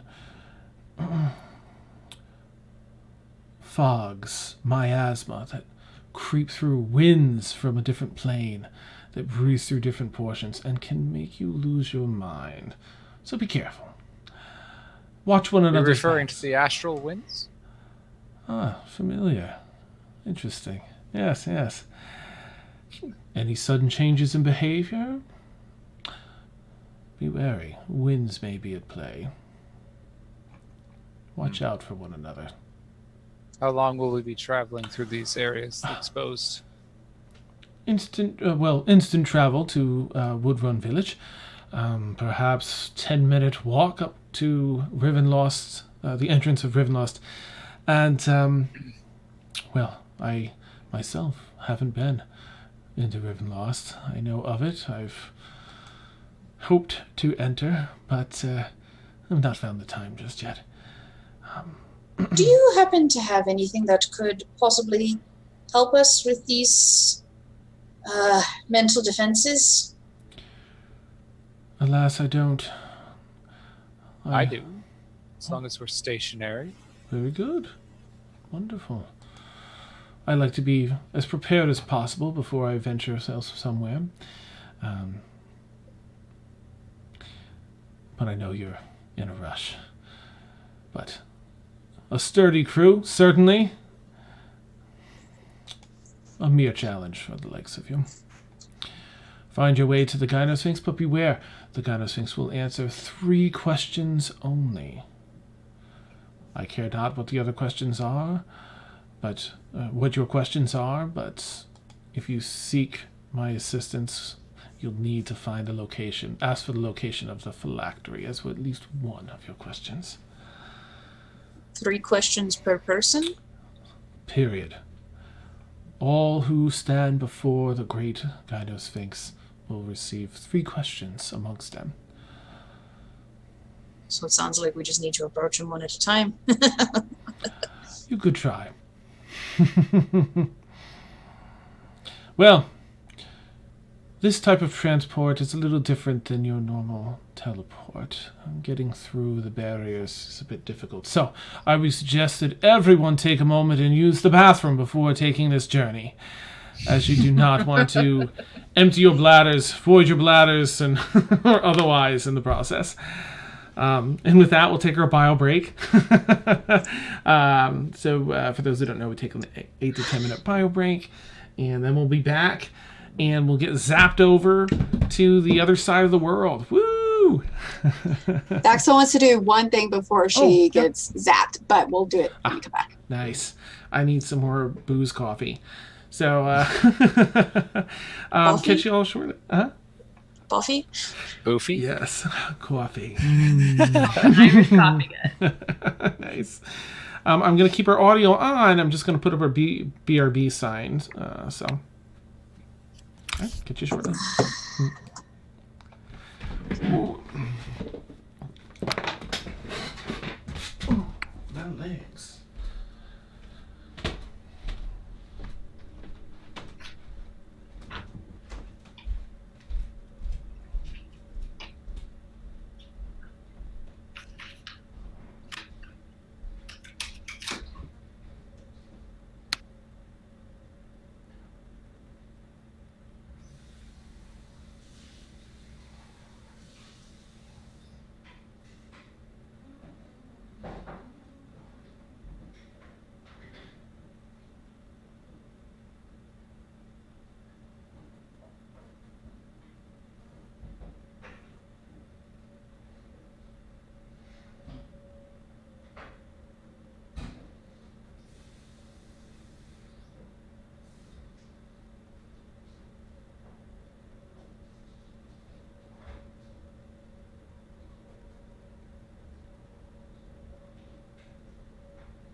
Can you hear me? Yeah. Look at this. Look at this. Right? Oh, it's my baby. This is our new pupper. Yeah. She's Yeah. adjusting well. She. She. She's Ruby. adjusting well. I've started. Yeah, she's. I mean, one sec. I gotta sneeze. Ugh.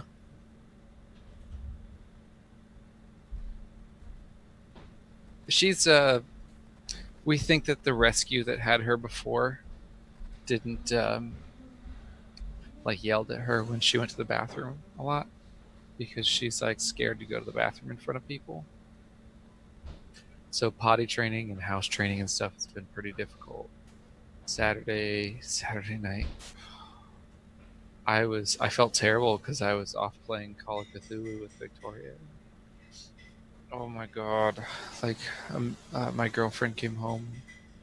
There was like literal like dog shit all over her crate. She'd thrown up, she'd pooped, she'd everything in her crate. Which, like, for me, I was like, I didn't think dogs did that.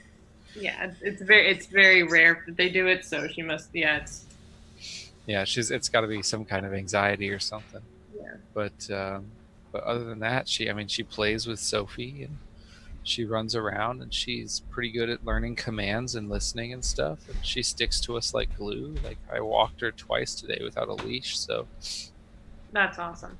yeah, she's been pretty good. And she's a cuddler. She's like the biggest cuddler. It's so cute. Just can't leave her in the house very long.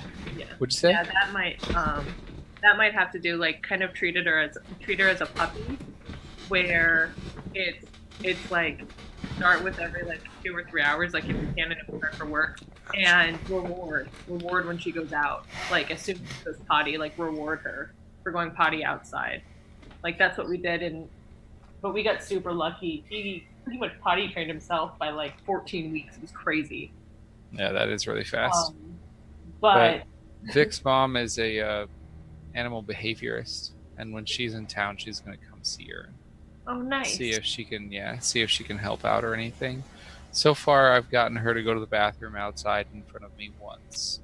That's because I came home and she was excited to see me, and I threw the leash on her and I took her outside and I went, and she got like excited and went to the bathroom. Yeah. But she's a cutie pie. Oh my goodness. Yeah. We rewarded the crap out of you every time you went potty outside, and then you liked that. So. We're getting there. It's weird though because Sophie's a short-haired boxer. She's like a long-haired, like golden mix. And the reason I'm sniffing is because I think I've got a little bit of an allergy to pet dander. So mine comes in and out with Archer too. Like sometimes it's not a problem, and then sometimes randomly every 2 or 3 weeks I'll like die for a night, and then Yeah. That's weird. it's Yeah. so weird. I went to the doctor yesterday to do allergy tests, and I'm definitely allergic to cats, but not all dogs. It's weird. Like which is when I rescued these two, I had them like up to my face for 30 minutes. Like, am I going to have a reaction? And when I didn't, I was like, okay, I can bring you home. But the doctor like walked in yesterday and he's like, oh my God. And I was like, what happened? Like, I'm itching like mad. And he's like, you're allergic to Texas. And I'm like, what? So, but yeah, Fun. no, I'm good with most dogs. So we're doing good on one front. I have a weird thing about Mastiff, the drool in some Mastiff dogs. Really? Like Great Danes or Mastiffs, sometimes, like if I get some of their hair or drool on me, I'll break out into hives. I'll Yes. a little bit. And it's just very specific dogs. And it's the weirdest thing. Because I remember there was a house I went to. They had a dog, and by the time I left that house, my eyes were itchy, watery. I was coughing. I lost my voice, and I was itchy.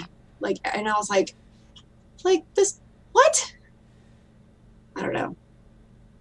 I hate when they come on set too. My entire childhood, we had a cat perfectly fine. When I turned 14 and moved to Connecticut, I became like deathly allergic to cats. Weird, huh? Oh yeah, I can't be around him. But My eyes will shut all the time. I had cats growing up and was Which is, perfectly fine. I know, that is so weird. Like, I had dogs growing up too, but they were also outdoor dogs. Yeah. So I don't know if it's specific dander and stuff like that, but That's what I'm thinking it is, which is why, well, like, River is a dachshund terrier, so she's hypoallergenic, technically. And so she doesn't like shed, and it's fine. Ooh, nice. But with Sammy, like, he was up here for a little bit and he shed, but for some reason I can still tolerate him. Like, yeah, all depends. it doesn't sound like it right now. I think whatever they did, like the testing, is I've been like sneezing all day today. It's like, but Bummer. Fun fact, I was actually talking to one of the surgeons I work with, and he was saying it was really odd that he's noticed like a disproportionate number of females have a higher chance of being allergic to like nickel. Really? Because they do like knee replacements with different types of metal. Oh, Ones right. that have nickel metal in them tend to it's like the trend is small, like it's not a lot, but he said he's noticed definitely more females are allergic to Interesting. nickel than men. Hmm. So I don't know. well, it's I like with wonder- the earrings.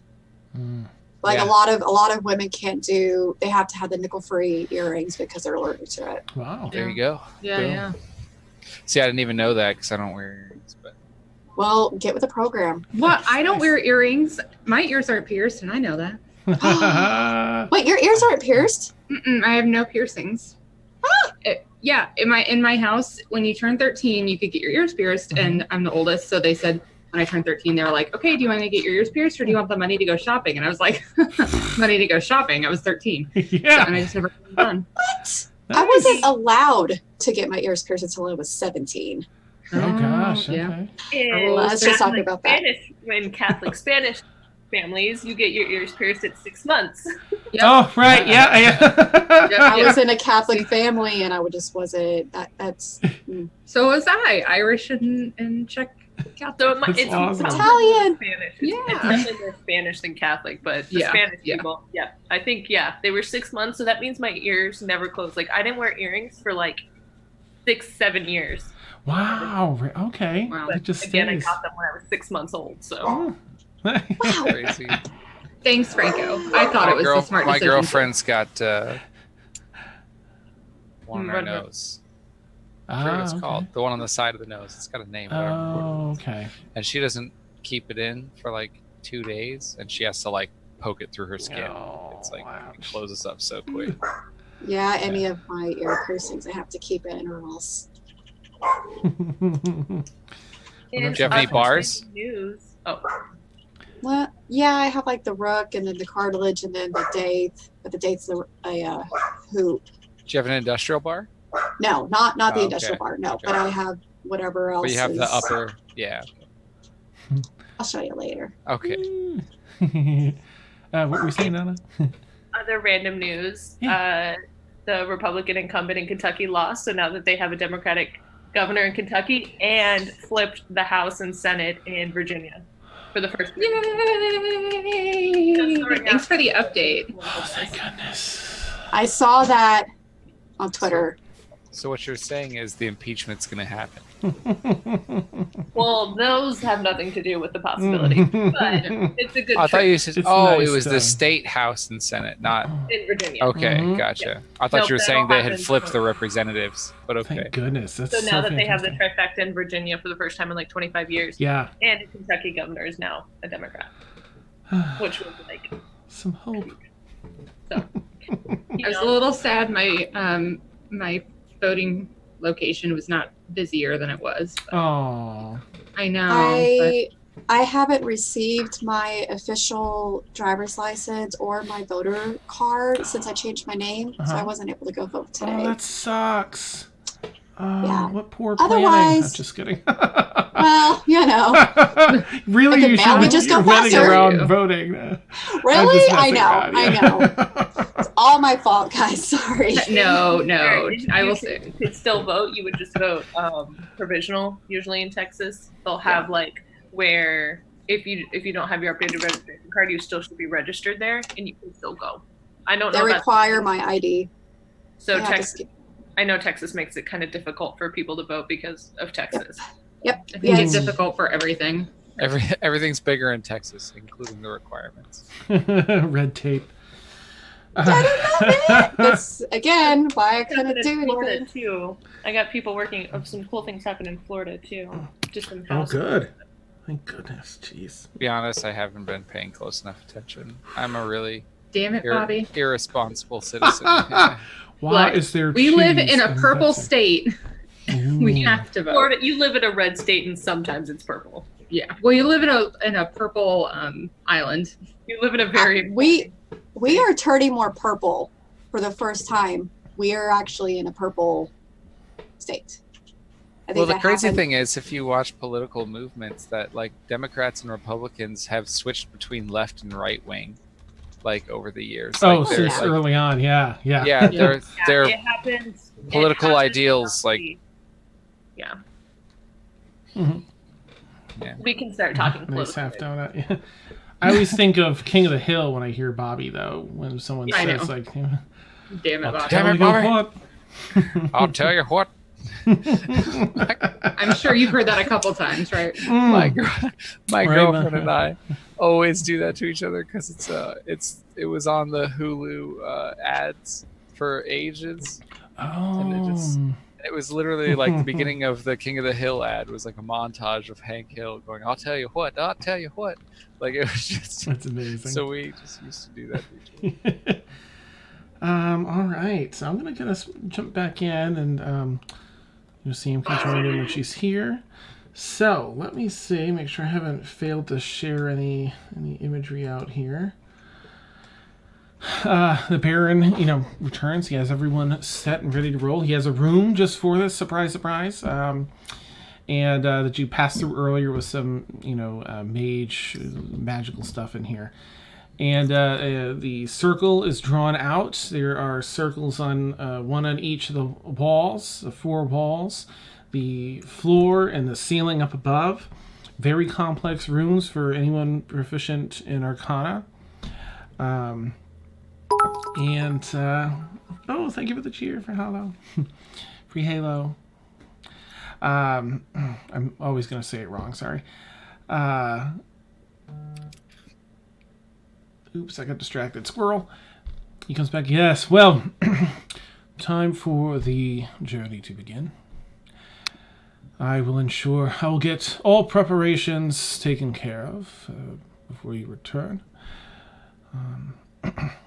Do find Can we out... discuss how we get back? Your guide will see to that.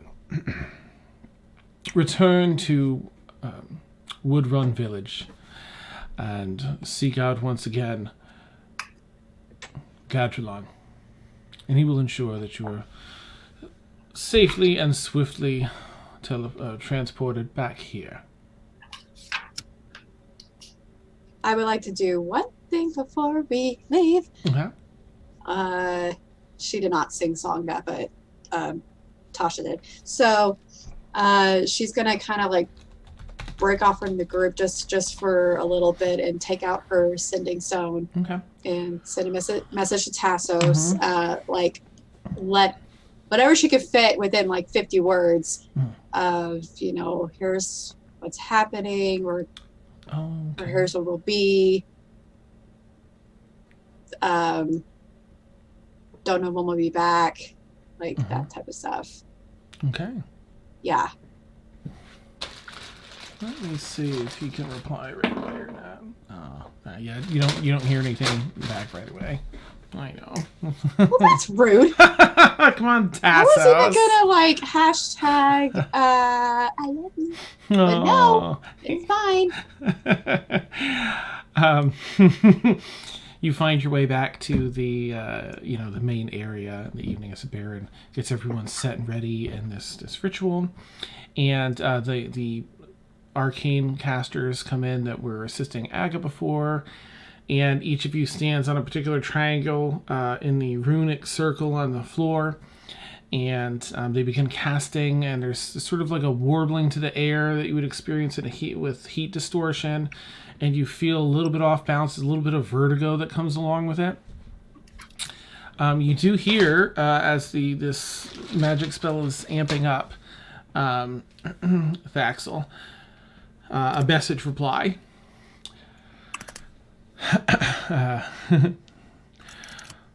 My dearest,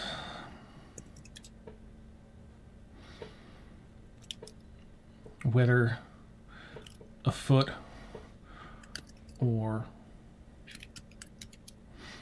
a mile or halfway around the world, any distance is too great.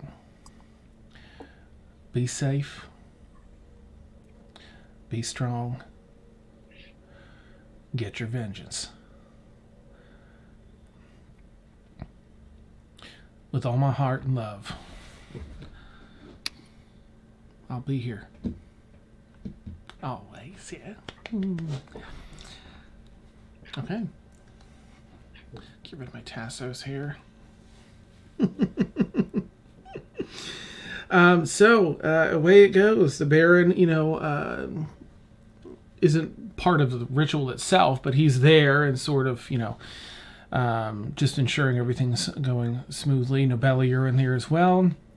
Everyone's lined up, and before you're bamfed elsewhere, you feel this draw. It almost feels like a knot in your stomach. Your stomach feels like it starts to kind of twist, and you actually feel yourself in some weird metaphysical way getting warped into a little tiny twisted ball. And that's the visual that everyone in the room sees. So you might see one another as you're getting folded into like a spaghettified twirl. You all bamf, and for a minute it's like you don't exist, and then like a 60-second, like a full minute, and then you do. You actually feel refreshed and recharged as you bamf back elsewhere. However, it's entirely dark. Who has dark vision? Not me. Okay. Not okay. So Aga, Rhea, and Nobella, excuse me, the three of you look around, and this looks like possibly a basement. There's supporting beams of wood here, 4x4s, or 8x8s, I guess, in this olden time, and some storage, some sacks of maybe grain or something. You're not sure that they hold themselves like grain. There's some barrels. There's some tools. They look like a shovel, some buckets and pails, some scoops, some metal large scooping spoons, and a stairway off to the edge. Excellent area, you don't see anything, but you have a very distinct musty smell, earthy musty smell, and you can kind of feel like some packed dirt beneath your feet. This area smells lovely. Oh, wonderful. He's put us in a basement. Oh, I thought we were Could in be a closet. But there, does that not earth below my feet? Dan? Either way, can I? I'll Yeah, just I was gonna say, can one I of grab Aries' Aries' hands? Yeah. Awesome. me and Ray both grab like opposite hands and just like swing. Swinger, yeah. I don't understand. Here's a jump. Yeah. You ready? 1, 2, 3. I don't understand why lizards Aw. don't have dark vision. Like you would that's think. a little weird. You would You think. can hold your breath for like 20 minutes. I'm a pro, but I should be able to see. Yeah. All right. Fuck this. You also have ridiculous unarmored AC. I'm so jealous.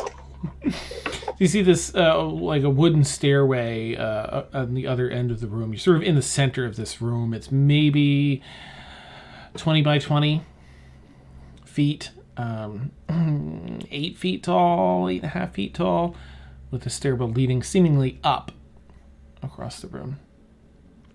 I can go check and see what is upstairs if you all won't mind waiting here for a little moment. That's why we all just can't go together. Yeah. But he's You're really not the only sneaky one, and she's gonna pass Nobella and start heading up the stairs. Nice. Nobelle will just roll her eyes and then shadow step to the top of the stairs. Surprise! Being sneaky, stealthy. Ooh. Cool. There is a closed door at the top of the stairs. I stealth so hard, and I can't math very well. 26. Okay. You can. Anyone that wants to be stealthy as well can do stealth rolls if you want. I'll just stand super still since I roll at disadvantage. Don't so I'm just move a gonna bustle. Yeah. just not gonna move. I thought we were being met. I didn't think that we had to be sneaky. Yeah, Wait, we're all being walking up the stairs. Yeah. we're all being Are we? sneaky. I don't remember. I'm sorry. I can't remember what happened 20 minutes ago. I thought we Yeah. were being met by somebody and they were gonna lead us somewhere else. Are they not here? You're expecting Gadgelon. I I'll don't. just grab Where's Ari his and grab daddy Thaxel and I'll just move towards the stairwell. Is I'll be like, Gaddy, is Gaddy here? Big Gaddy. And cantrip light. Oh, okay. Ooh, all right. "Ow, Nobella, God, are you my gonna eyes." open the door? Yeah. I'll just kind of carefully open it and peek out. Okay. Okay. Oh, your eyes. They sting from all the light in here. Not only the light, but all the naked old men bathing in this bathing house. Shing! Ah! And that's what you're... you open the door to. Oh! I didn't think this was the co-ed bath. I close it. What's wrong, Nobella? Wait, Is it what a was in dragon? It's worse. Is it a snake? No, it's a bunch of naked old men. So it's a No. bunch of tiny snakes. Oh. wait, were they all old, or were some of them like? No. All of them old, all of them wrinkled, none of whom you would want to look at again. Harry just like walks up and push button the door and just walks out. Okay. Yeah.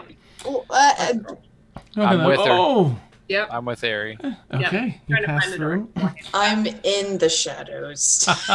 There's no shadows here. Baxel is strutting her Yeah, stuff. I was gonna power strike. Okay. Yeah.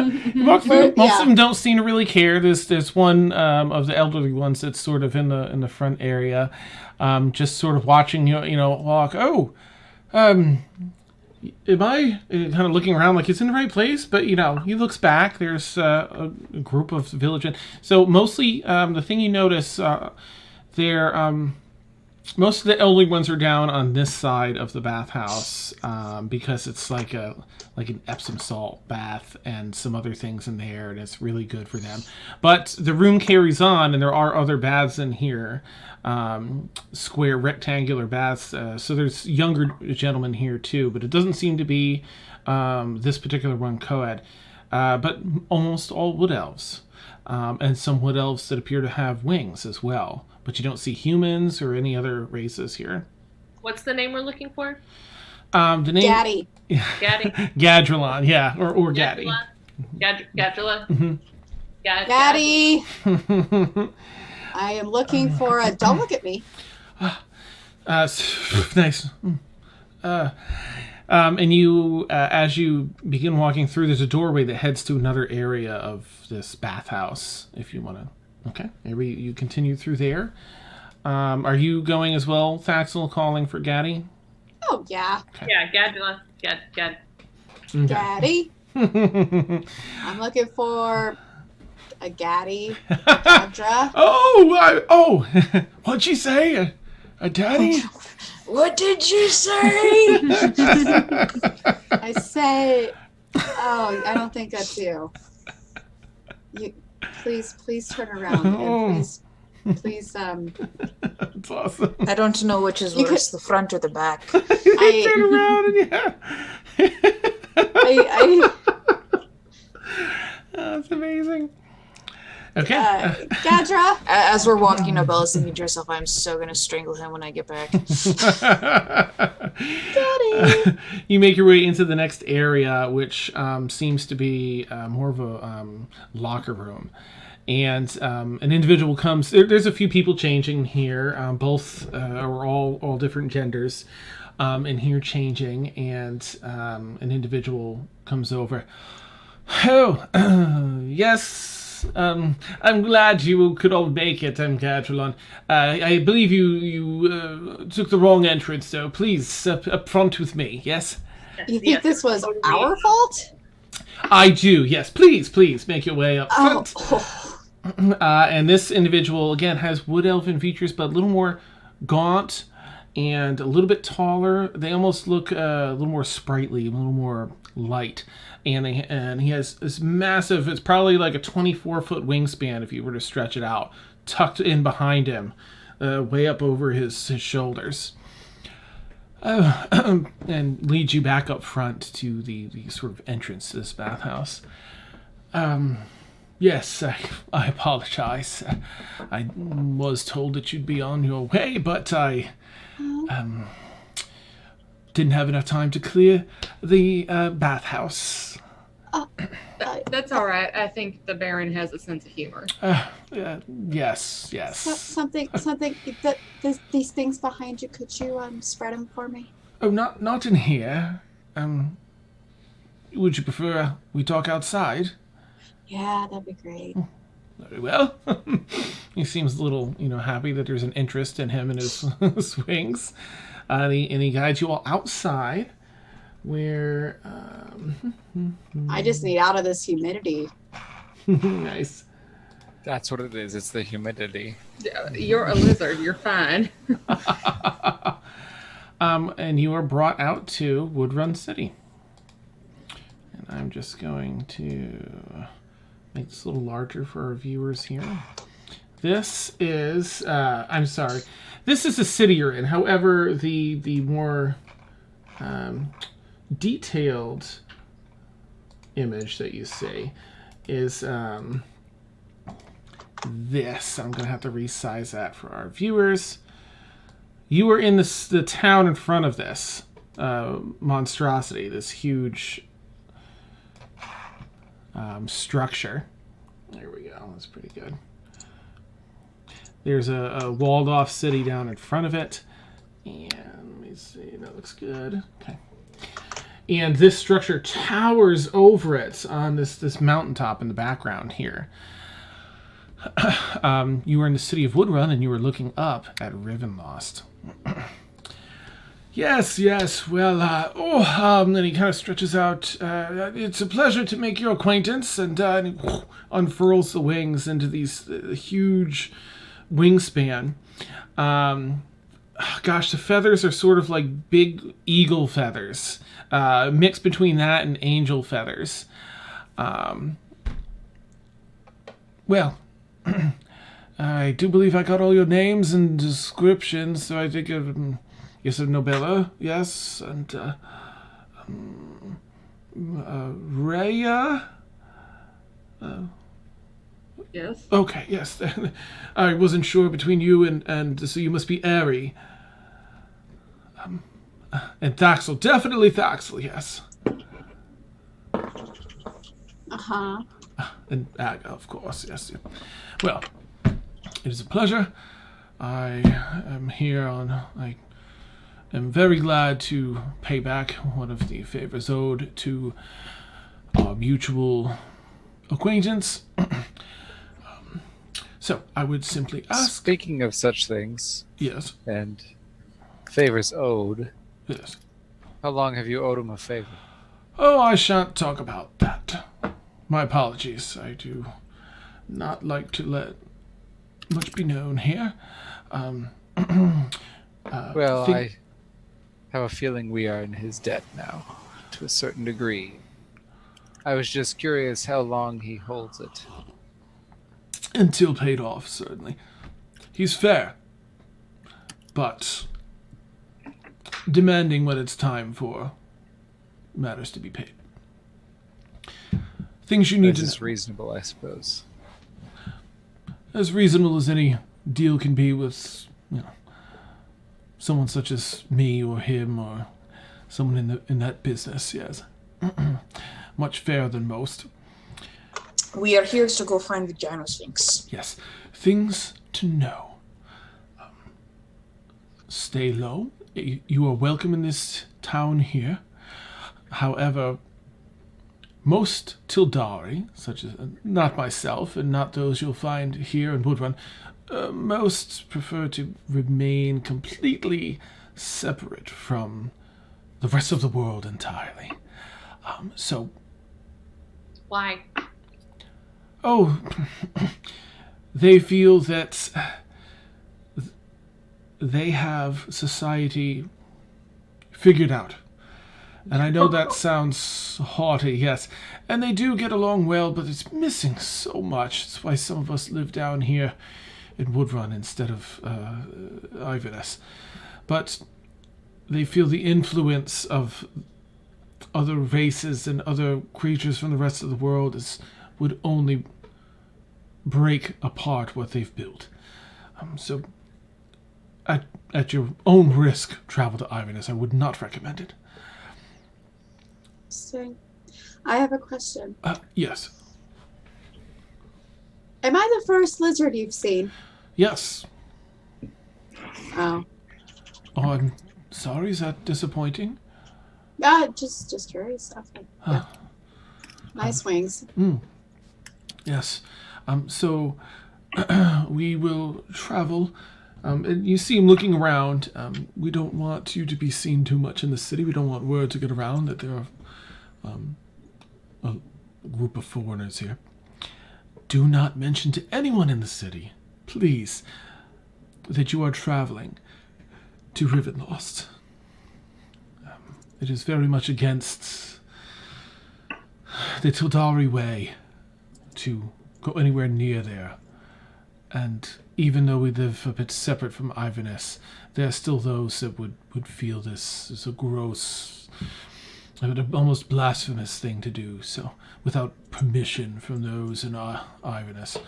And we are not taking that avenue to get you in there, so... Other than that, feel free to enjoy yourselves. Try not to make too big a scene in the city. I would suggest... Nobella just stealths. Okay. she's just... fucking belt on her. Nice.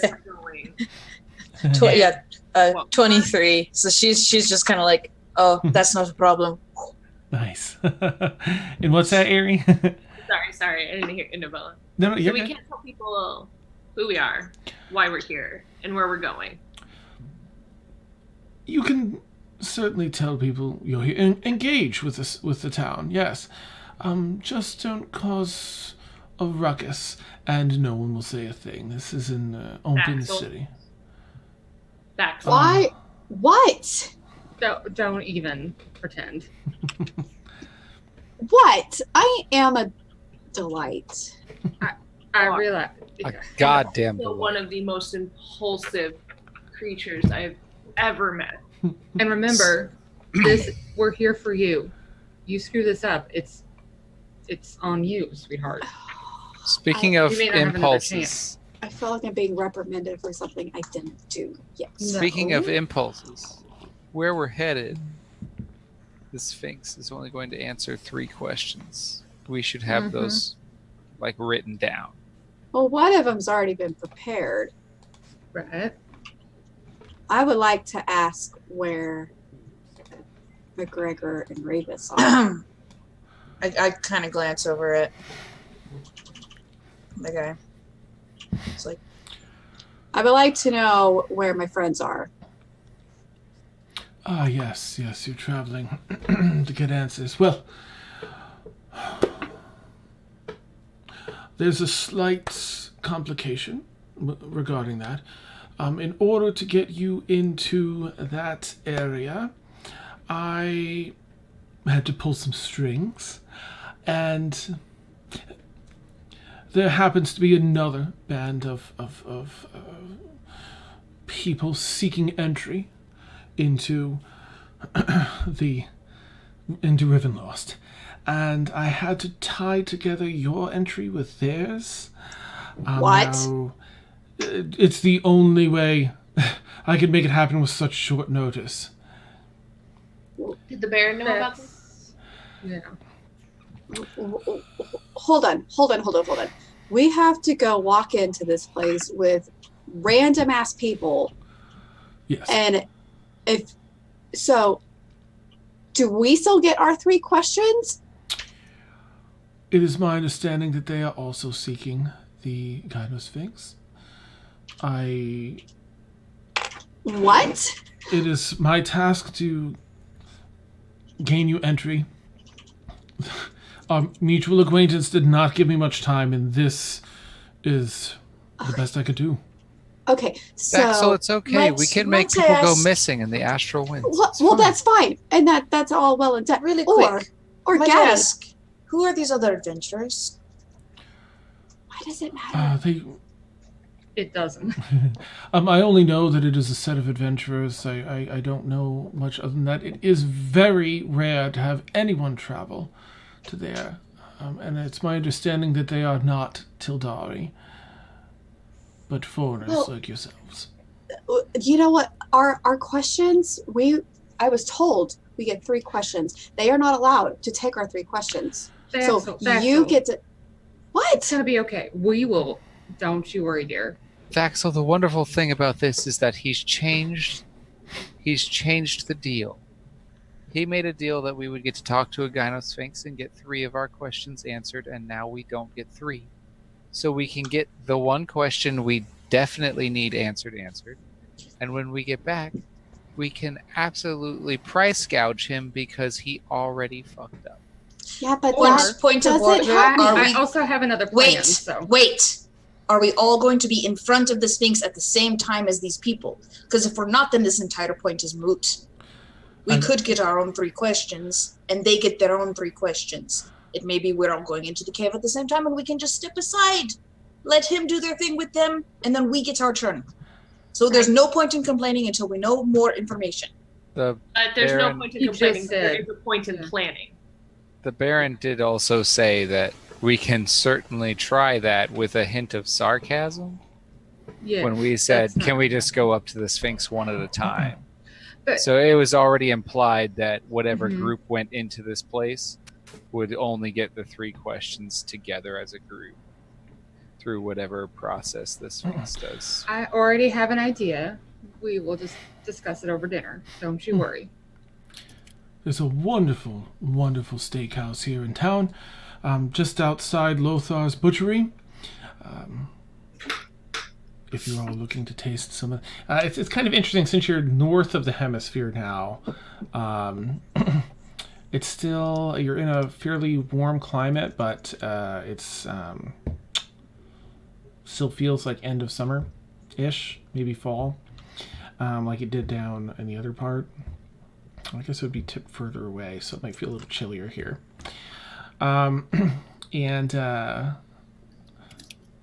You see, oh gosh, what time of day is it? It's still, you did the 8 hours and you went, so it's evening time. It's probably 4:35 or so, and it's starting to, I guess it'd be closer to 6 because it was 8 hours. So it's about 6 o'clock, and you start seeing some of the stars come out, and everything's in like a different position than you're accustomed to for those that travel by the stars, which is probably everybody in this time. It's like, ooh.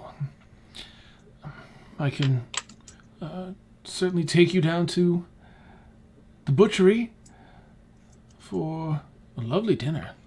It's a restaurant built right off the actual butchery, and dinner's on me, of course. Oh, good. I was about to say you're paying. Yes. I'm a council person here for this village, for Woodrun Village, and I do hold some sway. So if you find yourselves in a little bit of trouble, which is the only leeway I can give you, then you may use my name. But if it's, I don't hold so much sway that I can smooth over larger issues. I have one thing. Yes. I'm gonna need to know the names, the skill statue things, pretty much every description you can give me about this other party. Literally everything. All I know is that they're foreigners and not Tyldari. It was very last minute information. I don't like to be this unprepared myself, but Who got that? This was a favor from the Baron. Who got them here? I have no idea. I simply know that the process was underway to requisition a troop to bring them out as close as those from Iverness will approach Rivenlost. They only get so close. And I was able to work with the band of people that are to bring them there to include you as well. A little bit of pulling strings here and there and card swapping, as it were, information elsewhere to have a final result of you all being able to go in together. So you're connected to the band of people who brought this group here. I am connected only to myself. In this case, the Baron asked me to find a way to get you all in, and I pulled all the strings I had to make this happen. But I have not met these adventurers. I only know that I have some ears in Iverness and some hands in the process up there.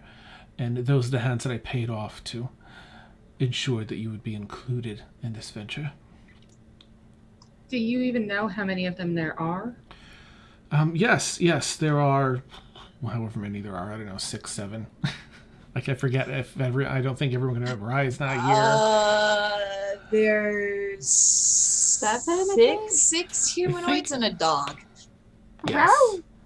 Although I That's wouldn't the know ones about the that- dog, but yeah, I'd be like, yes, it's 6 or 7, I believe. 7. I'll say 7 because I wouldn't know that about Blueberry being a dog, but I'd know they would have been requisitioned. 7, I believe. And do you even know which continent, hemisphere they're from? Alas, I do not. They have no name by which they go. Can you find out? Right. I can attempt to, but we have perhaps 3 hours before we need to be with them and ready to go. I want to That's lean enough over. time. Yeah. I want to lean over to Rhea real quick. Mm-hmm. I think I have extra poisons if we need to get rid of these other people. That'll be plan B. Okay. Just saying, we're getting our 3 questions in. Mm-hmm. I think Nobelle is going to be able to help us out with that. Okay, cool. All right, I'm hungry. Yes, let us dine. Right this way. And he turns around and leads you through the town, the delightful village of Woodrun, over to Lothar's Butchery. And beside the actual butchery is a fairly good-sized restaurant that'll treat everyone in the village here anyway. And he gets Gadrillon gets some warm greetings. It's probably a for every 8 wood elves, there's 1 Tyldari. So heavily populated with wood elves and some Tyldari mixed in here. You spot like 2 other Tyldari in the butchery, and a boatload, probably 20 some wood elves, all kind of stacked in around different tables in here. Gadrillon has a table just for he and you, and you're able to sit down there and yes. What would you like? Eat anything that you wish. Before, like when they enter the door, Mm-hmm. can Eric go to the side of the building real quick, like as they're all walking through? Mm-hmm. In a little alley. Okay. I pull out the vial of the anti-goo we got from the tree. Oh, nice. And I dab, not all of it, so ideally less than half, but I'll leave that up to you. Okay. But definitely at like less than half. Mm-hmm. And I put it on my forehead. Mm-hmm. And I see if I get the same feeling that if I can still feel him or contact him, or he can't contact me. He's in the tree. Wow, okay. The rolls were a little different because of the progression of things. However, Mephistopheles rolled like crap. And I mean, I'm sure he has like a ridiculous modifier, but for these purposes, that's not applied. You feel, once again, there's always like this rumbling, this presence, this energy there. And you start smearing it on, it dims out. And then ultimately, quiet, peace. I can't hear you. Oh no. Can anyone else hear me? I can hear you just fine. You were feedbacking for a minute, but I don't know. someone was feedbacking. Can you So hear? I missed all of that. Oh, okay. There's always this warbling, this noise, this energy, this presence. And as you begin to apply it, you feel it slowly start getting muffled and quieted until you get half the vial out and spread in whatever kind of war paintish way you want. Silence. Peace. For now. I quickly go back in, and I'm mentally keeping track of the time. Okay. Of how long it lasts. Nice. All right. I'm going to make a note of the time then, so we can do that. All right. What do we say? 6 o'clock. Hearing start. Okay. All right. So you're all able to, you get a full meal. If there's any questions you want to ask in here, or roleplay you want to do in the butchery, as you're eating and dining and drinking whatever it is that you want, we can definitely do that. Does anyone have anything they want to do? How much time between now and when we go to meet up with this other group? It's like 2.5 hours, 2.5, 3 hours. Does he tell us that they're already there in town? Are they already here in town? Oh, well, they're up in Iverness. Oh, they're already there, so they are been here for a while and are already there. They've been here for, yes, a little bit of time. I think a day or so, day and a half. They haven't visited us here in Woodrun Village yet. They'll probably bypass us. As in Iverness, they feel it's a stepping down, as it were, to come and visit us here. So they're in the fancy city that we should probably avoid. Yes. If you look, no one has gone over to where the Sphinx is yet. Correct. If you look out this direction, he points out, and you can't see all of the city here that I'm going to share out, but you can see some of it over the horizon. The advanced city of civilization of Iverness. It's so pretty. Yeah. And there's an eagle. Mm-hmm. A random eagle. I'm going to be friends with it. It's also a golf course. I did get the flag there. Yeah. Yeah. Look, they've got it figured out. Just saying. Clearly. Oh, well. But they'll likely be spirited down from there to the meeting. Look, I know where they'll be. They'll only take them so far, and we're to meet them there. And if the sun is right, then about 2.5 hours. I looked up for the sun, but then saw a giant ladybug in the ceiling, so I well, it's going to move my coffee over here. Well, do you have somewhere that we could talk quietly and not be disturbed? Certainly.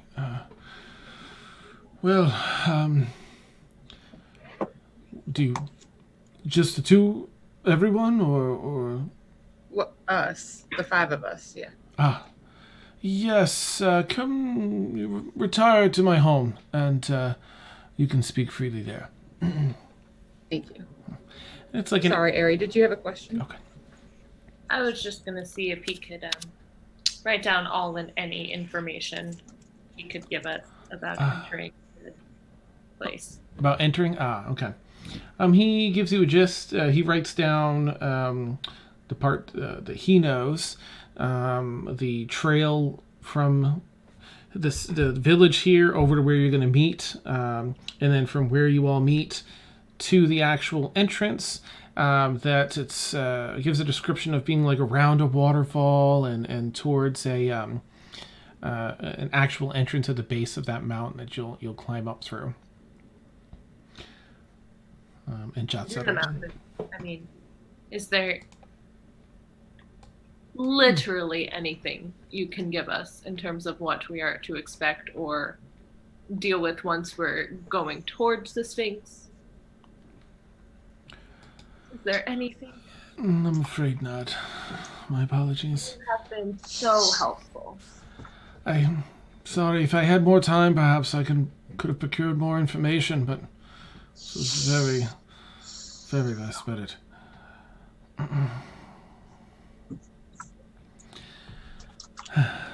Well, shall we retire to my home then? Yes. Yes. Do you have liquor there? I do. Okay, good. You'll be sharing that. Thanks. Very well. And guide you all back to his home. Let me just bring it back to our fun little Woodrun village. There we go. All right, and he gets you set up inside. It's cozy. It's modest. Nothing too fancy about any of the buildings in here. It's sturdy, and there's a nice design to them all, but, it's a village. Being on the council, the town board, there's modest accommodations. And you'll find a somewhat comfortable place to sit in his living room. And if you need anything, of course. And he pours. He's got some wine, and he'll pour that in your glass. And it's a purplish wine, and it smells very fragrant, very like a fruity bouquet. It's pretty strong. It's pretty good. Now, be in the kitchen. If you have any questions, please summon me. Thank you. We really do appreciate it, despite our attitude. Can you just leave that bottle? Leave that bottle. It's from the... Mhm. Yes, of course. Thanks. Can Rhea take out one of the bottles she has from home? Yeah. And she'll say, here, in exchange, something you probably don't see every day. Oh, thank you. Oh, of course. Don't ever get anything from anywhere. Oh, This is remarkable. Rhea. you enjoy that. I will. Rhea. So we can get dozens of them at home. Come Yeah, on. but I'd rather have yours. Just enjoy something you don't get at home now. Well, I don't. You're. I'll get you another. Oh my goodness, I feel like a mom at the grocery store with her child. I will get you one if you are good when we get home. Where's home? Can you? Where's his home? Is it at Ikram? Is that my new home? Maybe if you're good. I've been real the good. giant baby owl. That's right. That I we still almost have a forgot baby about. owl. Yep. Oh my god. Yes, I wrote it down. And her name is Belle, as in Beauty and the Beast. Mm-hmm. That owl may or may not make it back with us. This owl will be guarded with someone's life. Okay, and I'm What did I gonna. miss? There's an owl? Yeah, I think. Yeah. When we were walking through, Oh, yeah, it was right after you had to leave. right after you had to leave, we had to walk through this like forest, and she picked up basically a baby giant ass owl that's like bigger than I am. Yeah. Well, yeah, because when the baby grows up, as a druid, I can use it as a mount. So I can have two mounts. I have a nightmare and an owl. I'm What about the pretty- basilisk? Well, and I have that too. Yeah. I You have a love menagerie. I love She's- collecting pets. She's gonna have an army, and she's gonna be an owl riding dive bomber that flashes a basilisk at people. I will be unstoppable as your Awesome. queen. Yep. All right. So, yeah, do you all have anything you want to role play here as you're getting set? Well, I have a plan. And she will tell them the plan, but I'm going to actually message it to them separately so we can talk it out. Neat. Yeah. I like Mhm. it. And at some point we can retcon or explore. I forgot to do it on stream. An interaction you had, Rhea, in during the day back in Port Eslanu with with your trainer, Rika. Oh, okay. Rika or Riku? I'll have to look it up. I think it's Rika. Catching up. So just to put that out, I guess we'll just chat about it because we've already chatted about it outside of the game. Okay. She caught up, seeking your employ. She wanted to work for your family after hearing what you did, and sort of she expressed an interest in you as an individual, your potential. And it's something that she seeks out, something that led her to Pele. Mm-hmm. But the prospects of being able to train you further in those mysterious ways and arts, she has that whole different set of skills, seemed, compelled her enough to see if you would be interested in her working at your estate. Yeah. She would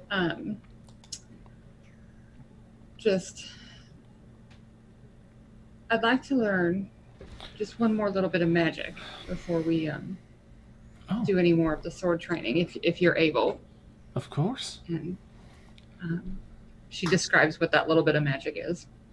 Oh, I can do that. Fantastic. And I would be happy to find a place for you in my home. You're very talented. So, Thank you. and, Yes. Go ahead. No, I wasn't even sure where I was going with that. Sorry. Okay. Yeah. I was just going to say that she would hand her a letter that that Rhea writes out to just explain things, and she'll send a note or a little message Lovely. to Tassos to make sure that he knows that she's coming. This is good.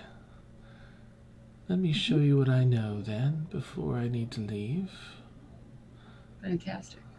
Okay, and she gives you a little voodoo, and then treks out to up to Ikram with note in hand.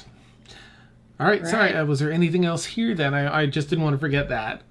No, thank you. I'm excited. Okay, so you all sort of hash out your plan, and Gudrell is going to come out, a little bit later and be like, well, it's that time. We must get going. We're going to be late.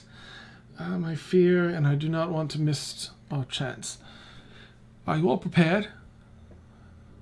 Well, you see Baxel kind of like doing like a mental count, but also you can like see her visually, like she's counting poisons. Ah, okay. Yes. I mean, I'm ready. I don't know if anyone else is. I grab Aga like off to the side. If it's still, like right when we get there, if I can still feel it's very, very dim. Or on the way there, just before it goes away. So whether it was on the walk over or the house. I think I figured out a way. Remember I said during that tree he couldn't hear me and he was pissed for that short time. But I took some stuff and he can't hear me right now.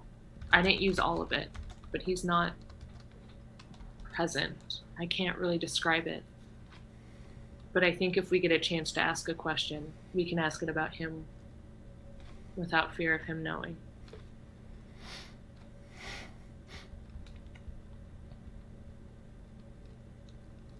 It might be our only time. Maybe. I need answers.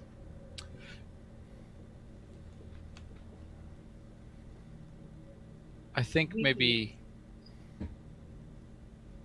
asking about him might not help. Asking about the nature of the deal that was cut or the relationship between you two. I think it's more important you understand that than understand him. He is a well-researched subject. We can look up 1,000,000 books on him, and I can at some point take you down to meet him if you really want to, but You didn't think she could get paler and angry at the same time?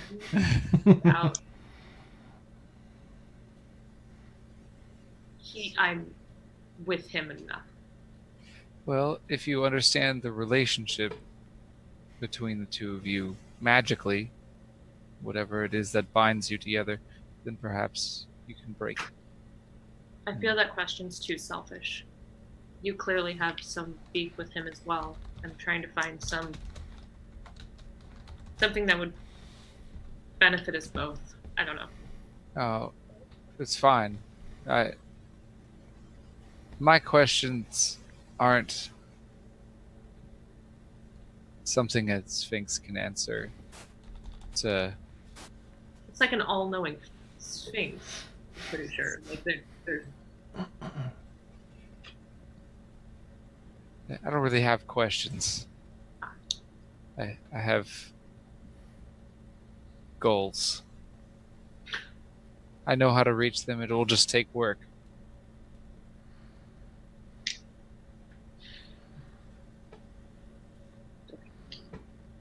You can ask the question that you need. I'll be fine.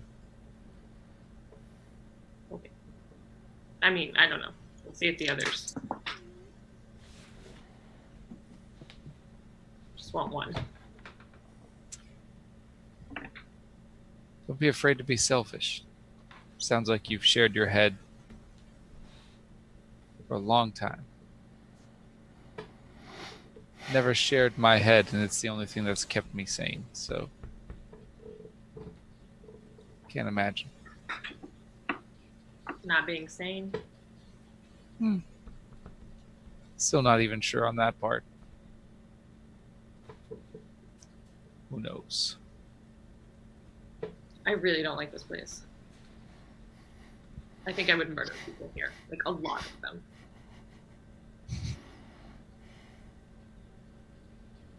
Okay, and then just walk away. All right. We'll advance to time to leave. He, of course, he can fly, but I think you're going to have to trek out there. So he's going to get some horses. Now, of course, you all don't need horses, so it's up to you if you want to summon yours or if you just want to take the horses that he's bringing about.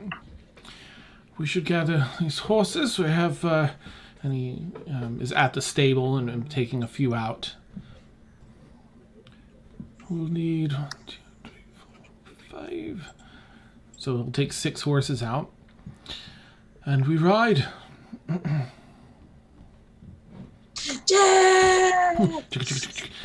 You actually ride out across this lovely moderately forested area. A lot of greenery across a couple of fields with just tall grass swaying in this cool wind. The sun over the horizon now, the stars coming out, and there's no light pollution, so you can just see the 2 moons. One is a full moon, the other is a half moon. And the galaxy spread out across the sky. It's a very bright night, not a cloud in the sky. And you race across through the moonlit fields until you approach a spot. Whoa! He stops the horse. And, I fear that we're either early or late. This is where we should meet them. They're not here? They're not. We better not have been late. Let us head then to the entrance and see if they're there. If not, we can wait there and not swear to the gods. get in trouble with Iverness, I believe. It's but 30-minute ride from here. Gives a whoop, get up, and leads the charge. Aga's weapons out. We could probably get there faster on our nightmares. Like, what are we doing? Yeah. Is that a problem? Can we get there a little faster on our nightmares? Or is that... I mean, if you're saying that to him, he'll be like, oh. Yeah. If you summon the nightmares, like, oh. Well then, yeah, we can certainly try. I'll fly and we can make it there much faster. Perfect. Yes, maybe 12 minutes instead of 30. And he kind of, gives the horse a slap on and they all run back to the town. They know where to go. And he spreads his wings and begins flying. And you go up into the night sky with a strong crosswind up there. And fly up closer towards the actual mountain range now. Oops, I had to point that out. Well, we have not had combat in a hot minute. Since I'm sharing a steed, I think probably with Rhea, because that she's been the whole one the entire time. Mm-hmm. You would notice I'm just kind of staring up at the moons and just like glaring at them almost, just thinking and remembering and being angry. That's it. You all right back there, Nobella? Yes, just having some flashbacks, as you do. All right. Okay. So you, at one point, have to land the mounts, or at least ride them close to the ground, as there's a mountain pass, but it has parts that are built up over arcs of stone, and it becomes sort of a narrow 15, 20-foot wide length, width gap in the mountain, and you're head down there. He leads the way. You go through, you start seeing some broken down ruins of old walls that have crumbled. That used to be maybe a gate through this narrow passage. You head south around this looping chasm, as it were, and loop back around at what appears to be an entrance to an even smaller cave section. And I'm just going to share this map and resize it for our viewers. You're at the very southern part here right now. And let me just shrink that down a bit, and we'll zoom in here properly in a minute so everyone can see a little better. Okay. Right this way, and he begins leading you north.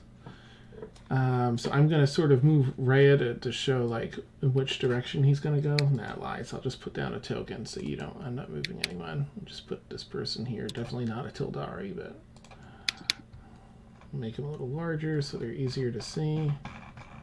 Okay. And they're just going to head up this way. Are you going to follow them through? Who is this? I'm sorry. Yeah, I would. This is still Gadulon, and he's just leading the way. You've landed. He's landed on the ground. It's sort of, the terrain wouldn't be really good for the Nightmare, and you have to kind of go through this little cave section before it opens back up. So it'd be a good time to dismount, or rather, you didn't need to if you want to go through here. Watch your step. There's some loose stone here.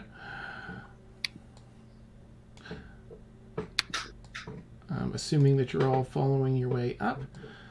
He's going to be the southern part of this bridge. I'm just going to scooch everyone up here so you can see where you would Can be. we look at the ground? Have people been here? Oops. Go ahead and make a survival check if you would. You can see if there's any tracks. Could I help with that survival check since I'm proficient? Sure. So you can either do it separately or Anna can do it with advantage. I mean...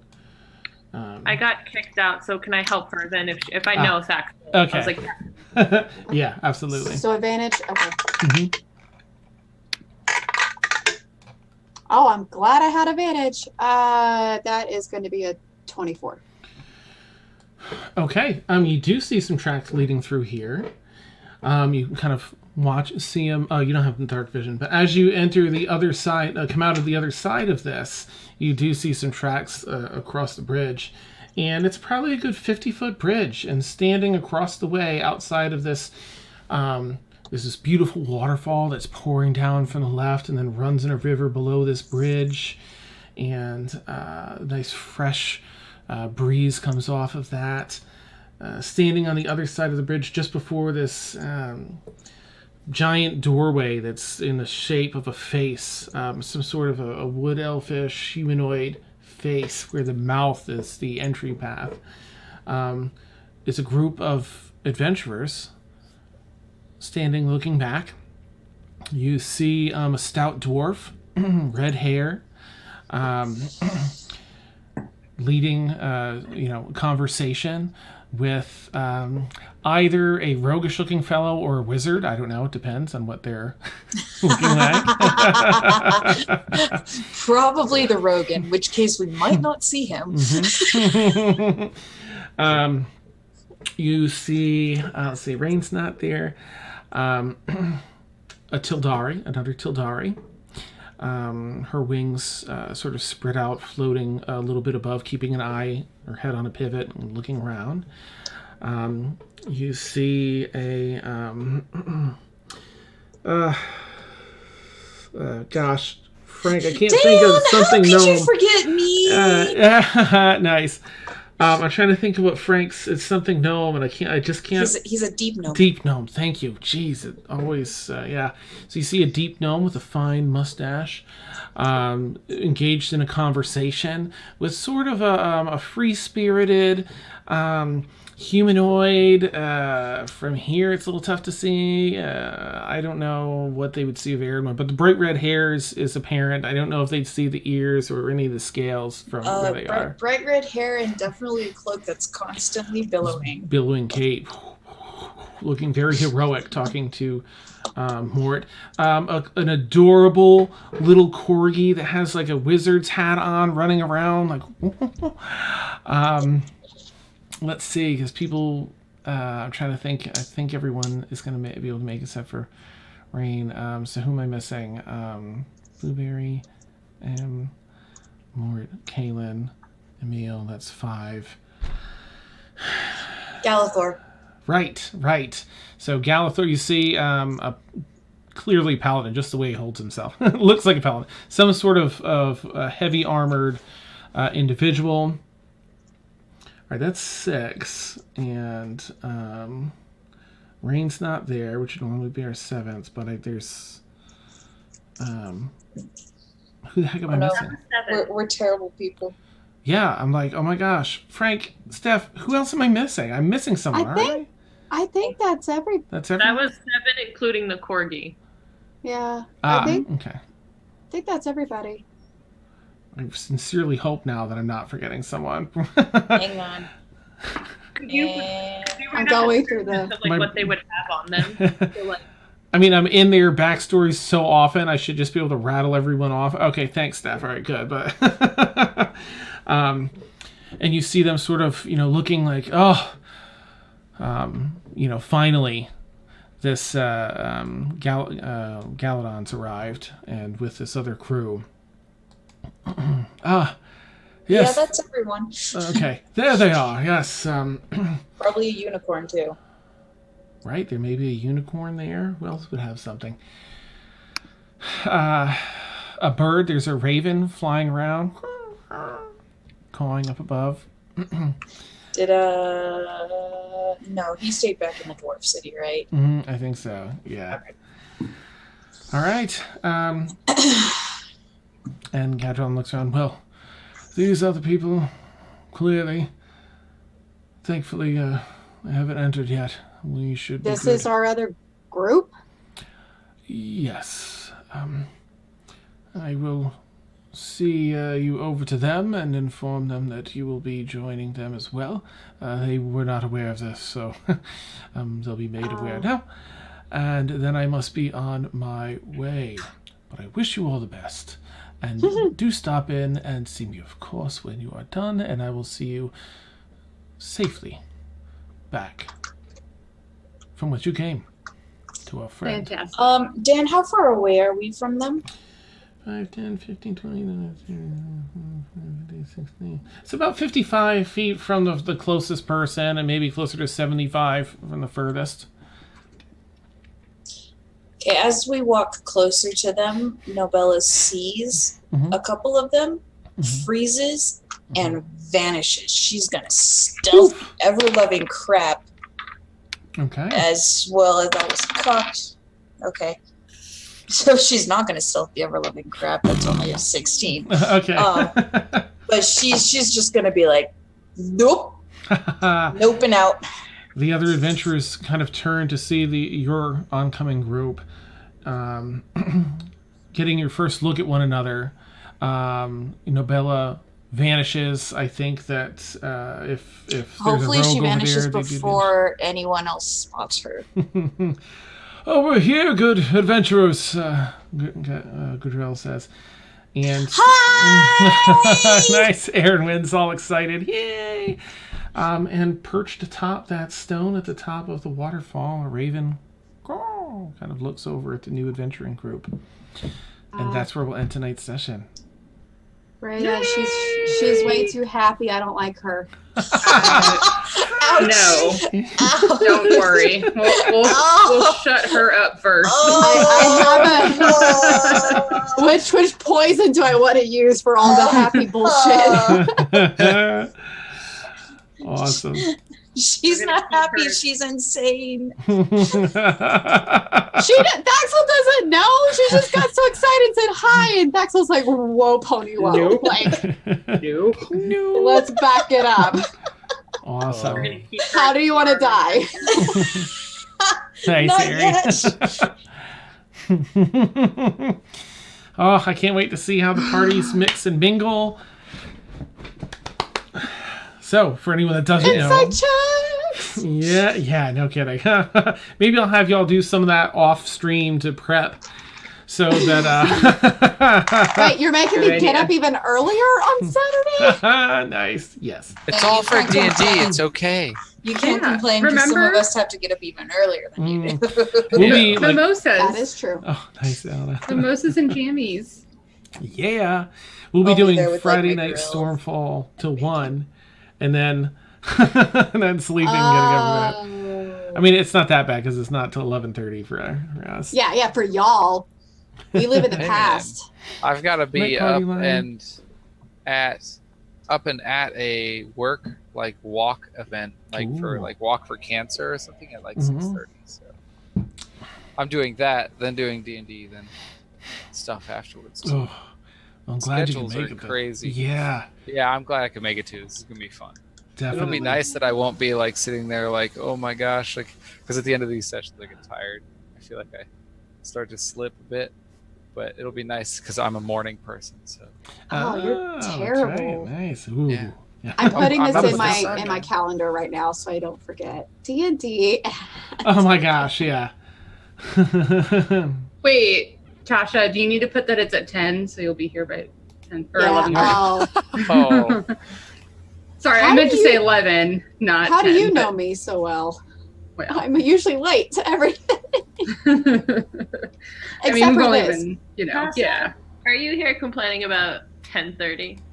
Yes, Yeah. I sleep Yes, in she like is. a mofo on the weekends. That's fair. Yeah. This is Saturday and Sundays are my only, but 8:30 is not the worst. Oh wow, it sounds great that you guys are able to sleep in during the weekend. You don't have tiny things getting you up. I just have. I don't know what they're talking about. I'm up at 7 o'clock even on the weekends, and that's like sleeping in. What's wrong with you? A combination of dogs, and I'm a habitual person. I work at 7 in the morning every day, or 3 days a week. So my Nice body's like, listen, it's time to get up, bro. Let's go. So I'm just going to throw out there for anyone that doesn't know, we are having a crossover event between this campaign, Kier's Lament, which we stream every Tuesday night, 10 p.m. to 1 a.m. Eastern, and our Friday night campaign, Stormfall, every Friday, 10 p.m. to 1 a.m. Eastern. So this Saturday at 11:30 a.m. until 2:33, we'll be having a crossover where the two Eastern parties are time. meeting. Yes, thank you, Eastern time. And we're gonna have some fun and see how it all goes. Our first crossover event. I'm super stoked. I think everybody can make it. I think it's official now. Everyone will be there. We won't have to miss it, except for Rain, who's taking a break for some RL stuff right now. And of course Dina, that's also taking a breather for now.